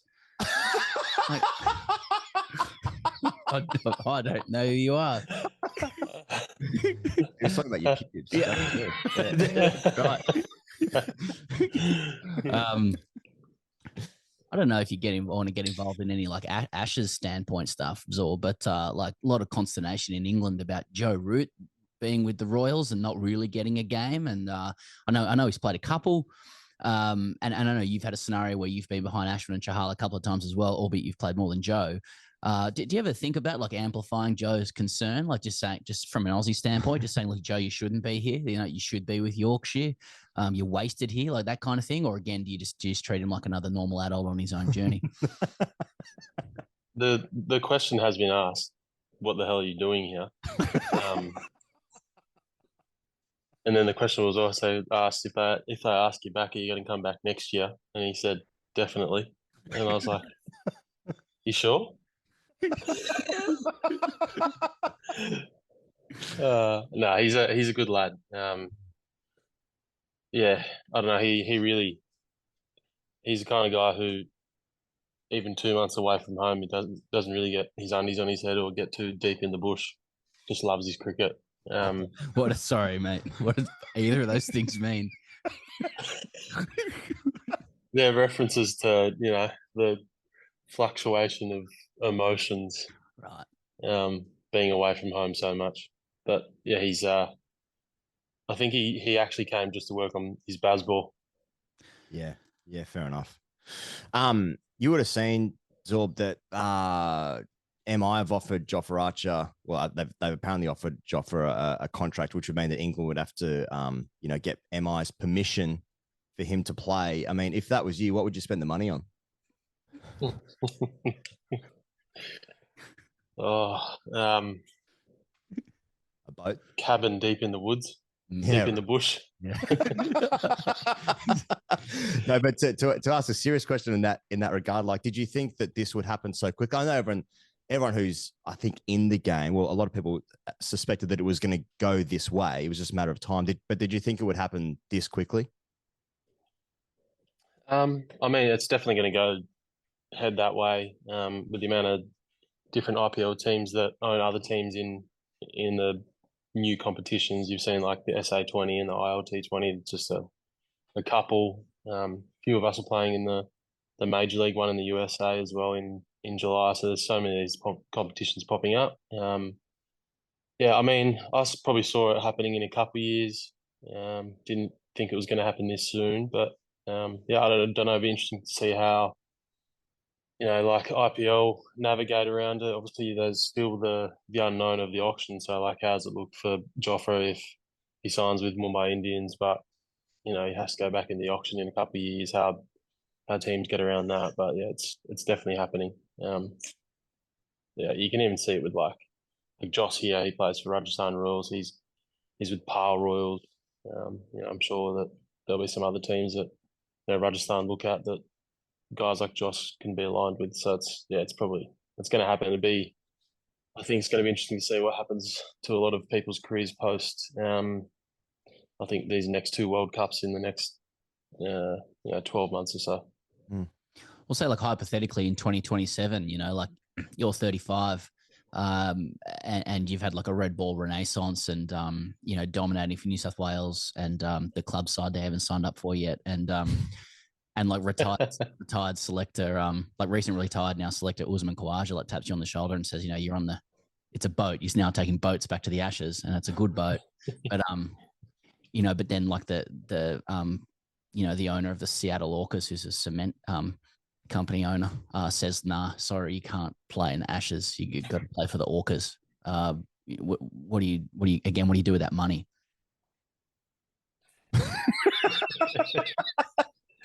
I'm glad you weren't going to ask what I thought you were going to ask. Same. Another cabin deep in the bush. It's a cabin. I was going to keep buying up cabins. Just cabins, yeah. I might add a sauna and an ice bath to the cabin. Yeah. Does you just mentioned Joe working on his Bazball in Jaipur? Normal sentence. So does Ashes hype and Bazball interest you, Zorba? Like are you in the camp that England's objectively won a lot of games against most oppositions doing it, and will succeed doing it, or are you more of the view that, like, let's see them try it against our boys?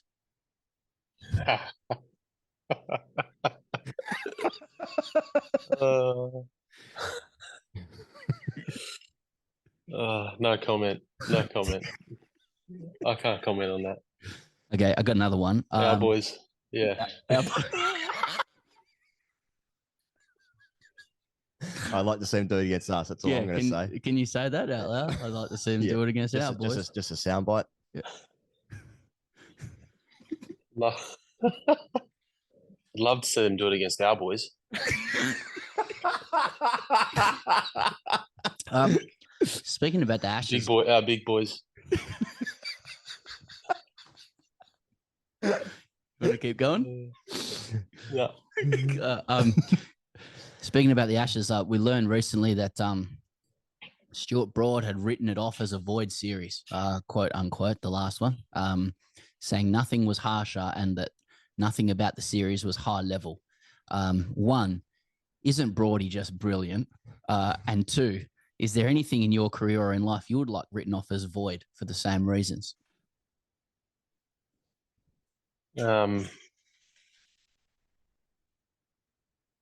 Most of my grade cricketer interviews. Most, not all of them, though. Not all of them. Not all of them. We did one on a bed once. Yeah, that was fun. Yeah. Anytime that I have to, look, I've probably changed my tune a little bit in the last 4 years, but anytime I had to go to Brisbane to the academy, I'd like to get rid of those times. Sorry, Harriet's looking at me. I met Harriet on those trips, but other than that, that's about it. Yeah, fair enough. Yeah, fair enough. You mentioned the MLC, or you mentioned MLC before, not the Major League Cricket, just Major League Cricket. There's Stoinis sign up for it. Aaron Finch is going. Mitch Marsh was signed up before he got picked in the Ashes squad. You mentioned before that you're having a couple of chats there. Is like playing in America something that's exciting because it's new? Like, I can't imagine the decks are going to be amazing, although maybe good for a bit of into the deck cut shot stuff. But is it something that, like, as a cricketer, new franchise going to America, is that something like that sort of gets you off? Yeah. Yeah. Yeah. The length of the tournament, 2.5 weeks, is Yeah. speaks my language. Yeah. 5 games speaks my language. Yeah. Yeah. And they're obviously the unknown of the American market. And then just going on from that conversation earlier about the franchises and continuing that relationship, because you never know what that space is going to look like. Obviously a bit of FOMO as well. Don't want to miss out. No. I understand that. Just US as well. I don't know if there's any if there's been any announcement about whether you're playing or not, or where you're going, but where in the market, do you want to land? And I often speak about countries as markets, like a normal person, but we've thought about covering it as well, and we're like, you just want to make it in America, don't you? Yeah. Are you asking me like what team am I playing for? Like where in the? I guess so. That's probably what a normal journalist would do at this point, but I'm afraid. Yeah. I don't know if I can announce it. I don't know. Well, I've signed, but yeah, I don't want to get in trouble. Are there other places in America you just like to go? Generally, it's just separate from Yeah. I've spent a bit of time in LA actually. It's sun, right? Yeah. Not Blue York. Yeah. No, not Blue York. I think I'd like to spend a bit of time in LA. Yeah, that'd be nice. Sick, yeah. There's a few night rides there. You used to have to get that at the CBD in Sydney. Yeah. So if I can ask you one serious question, I know like during the test series just gone in India for the Border Gavaskar, I think it was said that you were pretty close to going in that tour, and obviously didn't come to pass. How close did you feel that you were to being picked on that tour? I don't know. I've had conversations post it with the selectors. And then obviously Swepson, they wanted to continue to feel like the work that they've put in with him, which is fair enough. To give him some opportunity there to continue what he'd done in Sri Lanka prior to that series, and then I think when he went home for his baby, the conversation was around, obviously the conditions suit finger spin, which they do. I don't know if I would have played a role there at all on that series, and in hindsight, probably, I was devastated that I didn't get picked. Thought it was time, but looking back on it now and feeling how I'm feeling, probably would have been really tough few months to get through, potentially not play, run drinks before tests, and then ODIs into IPL would have been tough work. Yeah, in saying that, I think I was close. Just like you said, I was close. Would have been nice to be on it, but yeah, that's all in hindsight now. Feels like a long time ago, that.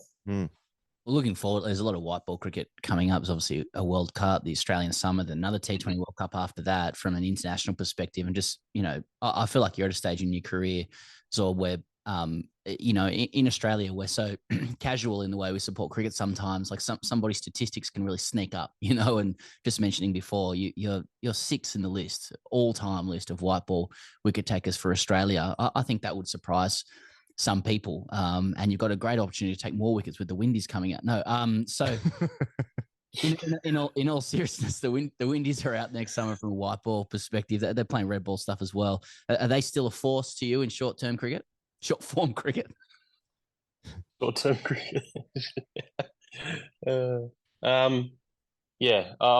spent a bit of time around a couple of the Windies boys here for the Rajasthan Royals. Jace Holder, ahead of my Obed McCoy. So they've obviously going through a phase now where a couple of their older guys are probably retired or looking. A lot of those guys just obviously want to play the ICC tournaments as well. But yeah, you got guys like Hedemar who is a very destructive player. Rovman Powell, who I've played a little bit with, is a dangerous player. So these are guys who are still young and inexperienced. So they'll get better and better as well. Last one, Zorby. Just wanted to check in on this because most of your best public declarations come on Instagram, and in February you wrote the following: ins, red ball, ocean swims, Chooks Premiership, straight vodka, wearing black, Robovax, outs, around the wicket into the rough, oat milk, festivals, influencers. Is that still the case, or are there any updates to that portfolio of interests and disinterests? The Chooks Premiership, it's not looking great. But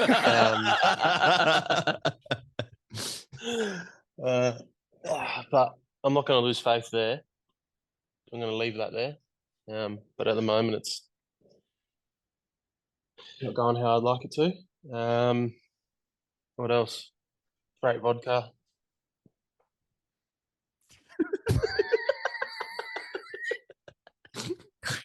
If you're not watching on YouTube, It's Still definitely in. 30 in the morning in Jaipur.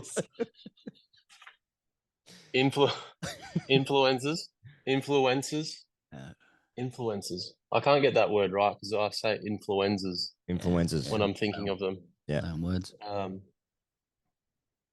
Although speaking about influencers, I've seen Alex Carey and Travis Head the last couple of days really hype up their online work with tourism, which is very interesting. Yeah, what do you make But of it's still out for me. Mm. I mean, free flights and accommodation at Intercontinental in Sorrento or Fiji is fine, but it's that little bit of your soul that like just gets taken away from you, but it's worth it really. Yeah. For a free cocktail. Use the code TGC at booking.com at checkout. Nothing will happen. But Nothing's going to happen. just see what happens. Yeah. All right. Influenza's out. What else did I say was out? Oat milk. Oat milk's not out. If you haven't tried Steve Smith's oat milk, OMG, definitely worth a try. Okay. You can get it at your local Woolies now. You can get it at a lot of grocers around Australia, so please head in and grab those. On that note, thanks so much, Adam Zampa, for another interview. We're always very grateful for your time and energy. Thanks. No worries. Brought to you by OMG Oat Milk.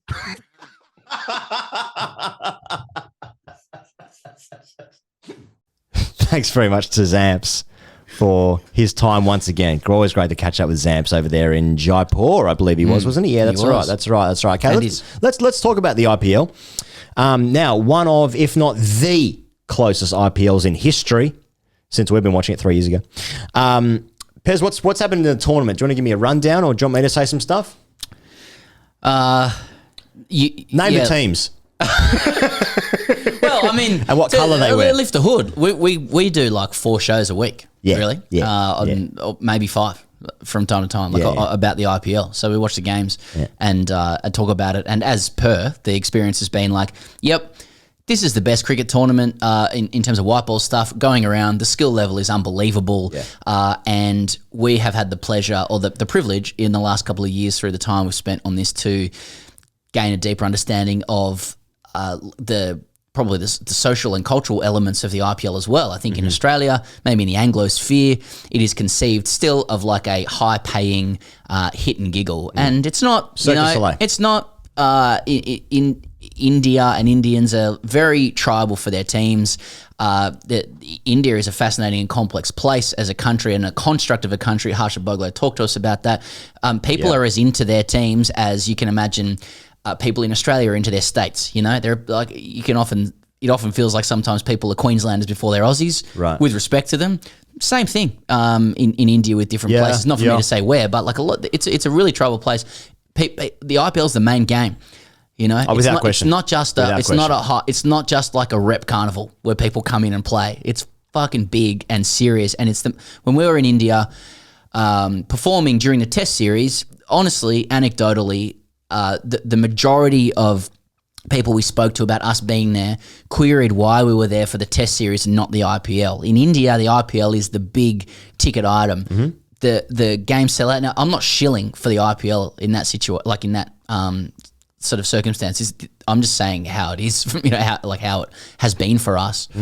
And once again, probably for the first time in a little while, it's a really, really good and close tournament. It's really good. Incredibly close games. Yeah. The skill level is off the fucking charts, but it is still beset with it's got so much power and is such a juggernaut. It still feels like the Anglosphere, the Test cricket purists and proponents, and those who are asleep in Australia are still not aware of what this thing is. I don't think people realise how big it is. Yeah, which I don't mean to judge it necessarily. People don't push away from it or whatever. It's just where it finds itself. It's an interesting nexus. Just in relation to, as a business, it doesn't compete with any other cricket league in the world. It competes with the NFL, which is by far and every single metric the biggest sports league in the world. The numbers are insane. Obviously, they have a very big population, but it's also the financing behind that. But it's also the love and intense care that they have for their teams and the players in it. And it's only going to get bigger. And I sense through Australia, and we've spoken about this many times before. It's unwatchable for Australians who have jobs and a life. Worst time. Worst possible time. You can't get up for it. You can't stay up for it. It's just right in the middle. Midnight kickoff, finishing at 4 a.m, sometimes later, given how long these games have been going for on occasion. And, even we spoke to Barney just before, who said that it's on a good time for the UK, but again, it doesn't seem to have that love just yet. And I just wonder, it is fascinating because I just anecdotally, again, just speaking to my friends who all played cricket, and some of them still do play cricket, they see it as a negative of what's happening with the IPL and where cricket is going. And I sort of step back from it, I try to wonder why that is. And I feel like the answer is, and maybe I feel a bit like this myself, and I'm in a privileged position where my job is to watch fucking heaps of cricket and then talk about it with my mate on this stupid show. The game feels like it's being taken away from me with what I grew up with. And when it was on and I got to see all the best players come out to Australia, and I got to see all the best players in the world playing formats that I understood and recognised, and I even played in. I barely played any T20 cricket because in grade cricket it was barely introduced by the time I finished playing it. I understand the rules of the sport, don't get me wrong, but it just feels like in lots of senses that the game is being taken away from me from what I understood. But now I have a job where I watch the IPL every morning and it's fucking amazing. It is so good. And I understand why it's really popular in India because all the best players there, the skills are unbelievable, the fans are crazy, the love for it, the publicity, the energy, the excitement that I've never experienced in cricket before. It happens every night in the IPL. I've never seen a random game between Rajasthan and CSK. I've never seen that in an Ashes game. I feel the Ashes more because of probably colonial past, and I have relatives in the UK. I lived there, you lived there. I have some understanding. There's cultural similarities. But I've never seen the pageantry and the excitement of what an IPL game brings in any cricket game ever. And it happens every single night in the IPL. Totally. Yeah. I mean, Gujarat at the top of the table. And Wade hasn't been playing for Gujarat. Bit of a shame. Gujarat's top. They're probably a bit ahead of everybody else. There's a real logjam after that. CSK probably next, and then a whole bunch of teams could make it into third and fourth. And been a couple of hundreds. Sky's unbelievable. Faf du Plessis is unbelievable. And Mo Shami's good. Rashid Khan's good. And it is still impossible to wrap your head around how much love there is for Dhoni. It is actually more than Bradman stuff. If that's possible, I think Australia expresses it in a different way. I don't know if Dhoni has a PO box named after him. Mate, anyway. I'm not even sure Ronaldo going to Saudi Arabia or to Madrid or Messi in Barcelona, maybe. It still blows my mind. It's unbelievable. He is this stuff gets made into cliche, but he's a deity in India. He's ahead. Okay, you speak people in India who will be like, look, it's still Sachin first, and it is for me. I mean, ultimately, Dhoni's overrated, for me, which is more a comment on how rated he is because he was great, Someone tweeted the other day saying would you prefer Gilchrist or Dhoni? I was like, what do you mean? Get the fuck out of my house. Fuck you talking about? Seriously. I'll take Folks over Dhoni. But, that's the story of the IPL. The guys. The question was first kiss. Yeah. Dhoni farms all year. Yeah. He's made himself an absolute monster. Yeah. And he comes out and plays between 4 and 9 balls, strikes at 220, and it's amazing. And then everyone just wants to talk to him after the game, even if they scored 100 and they were man of the match. So he's captain of CSK and he bats 8. And basically, when Gaikwad gets out, who opens the batting with Devon Conway, when one of those two gets out, they start chanting for Dhoni, who's 7 wickets away. Exactly. I'm not even joking. What I said on the show last week is like people will cheer in the stadium when he got out for CSK. So thanks. I'm going to say, I saw a few blokes do that at the MCG as well, to be fair. Another gun, Jaiswal, he scored heaps of runs, 21. You'll hear about him when he makes it onto the international stage, if international cricket still exists. But yes, onto this other existential thing going on. Right. I think we've talked about this heaps of times, and we're going to continue to talk about it. I'm personally quite philosophical about it. I think what you say is exactly right. The issue a lot of us have about the growth of the IPL isn't so much the tournament in and of itself and the skill. It's about how its expansion starts to creep in and overtake and diminish the thing that we grew up with, which is more like, long form, internationally like primary, and in the windows of timing like our summer that work for us. Yes. Right? It's like now I've got a problem with this juggernaut because it's not what I had. And I'm philosophical about it because it just occurred, like I'm careful not to start haranguing the thing because it doesn't work for me on a social and cultural ground because we ran the show for so many years. England ran it, Australia ran it, and we ran it according to our principles. And then India got in charge. It organised itself economically. There's a billion of them. And something we've done in the last 2 years is like go to India a couple of times, spend more time getting to understand it, and you start to bridge some of those differences and those stereotypes that you have about Indians, and you start to develop relationships with people there, platonic and commercial. I'll speak for yourself. Those dances at the IPL, definitely platonic. But got a couple of gas cookers.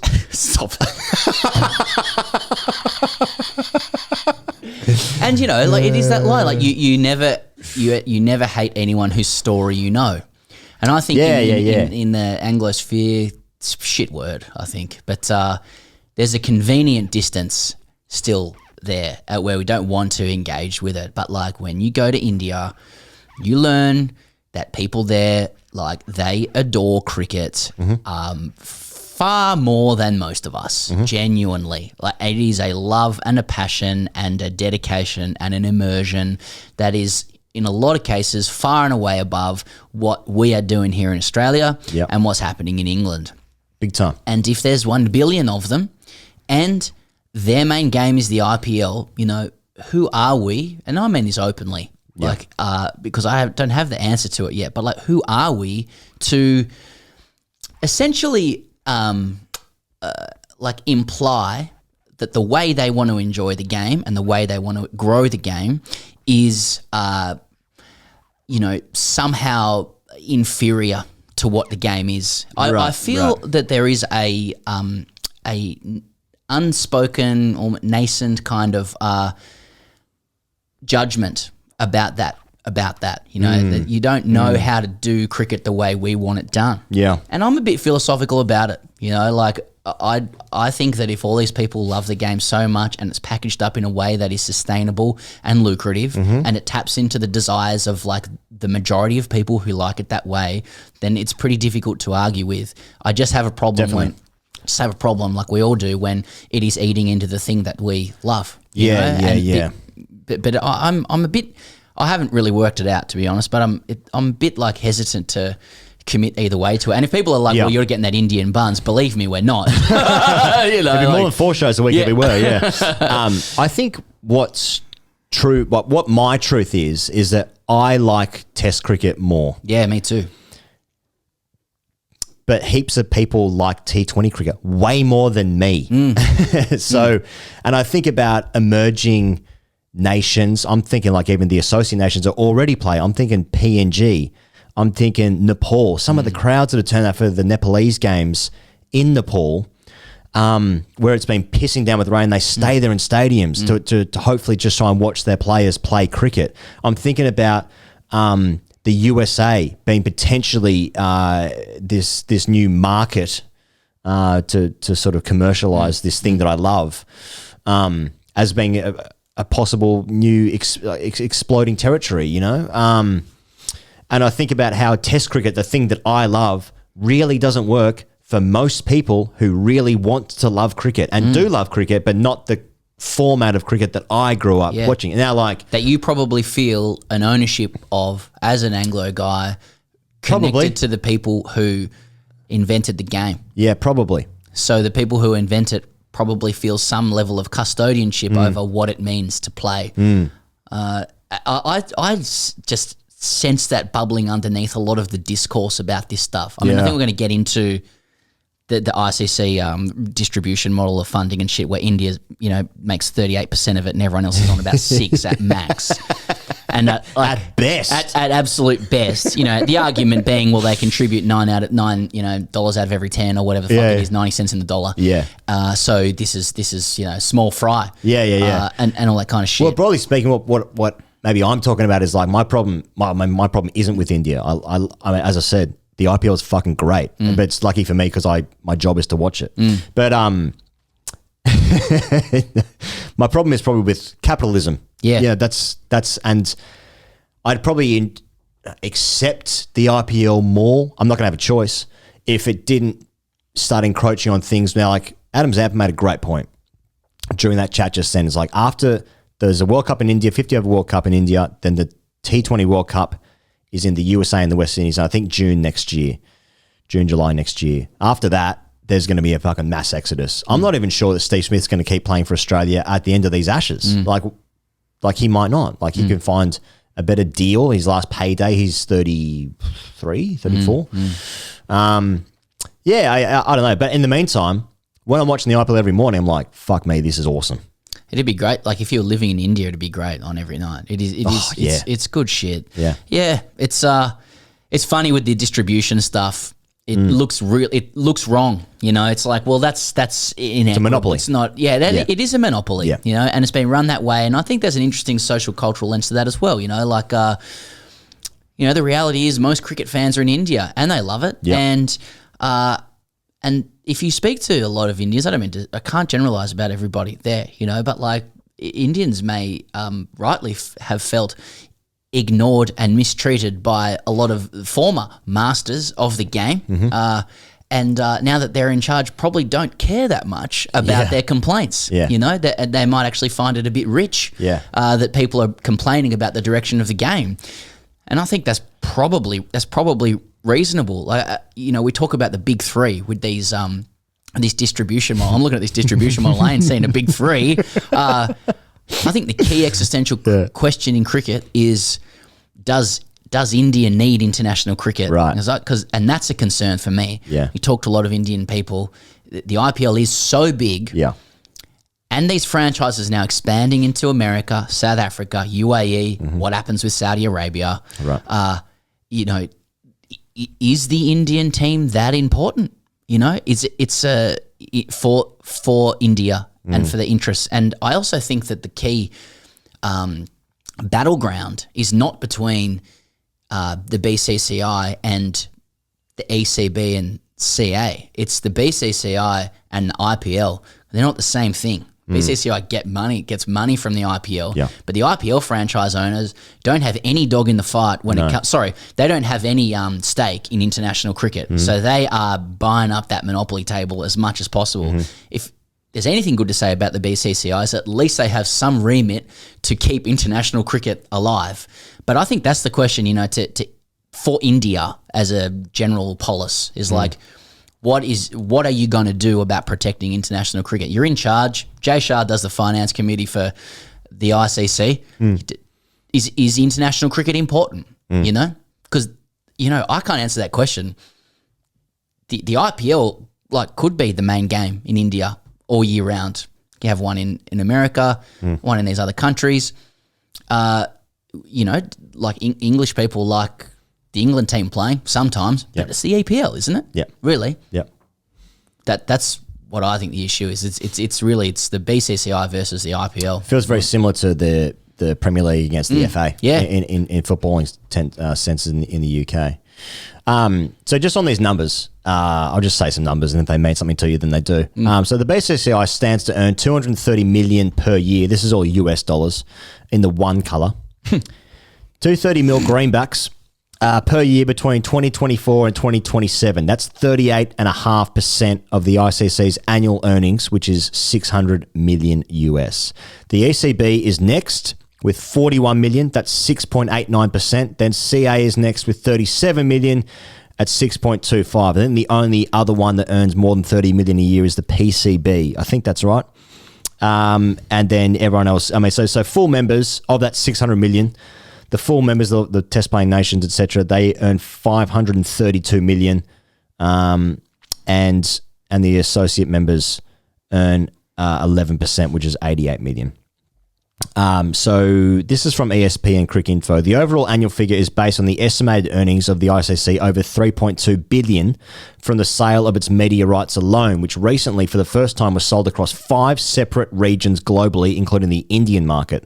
The vast bulk of that money has come from the sale of rights in the Indian market, where Disney Star paid just over $3 billion for 4 years. So that's where the money comes from.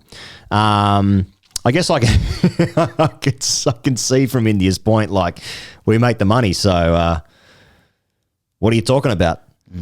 I can see that point. Anything else?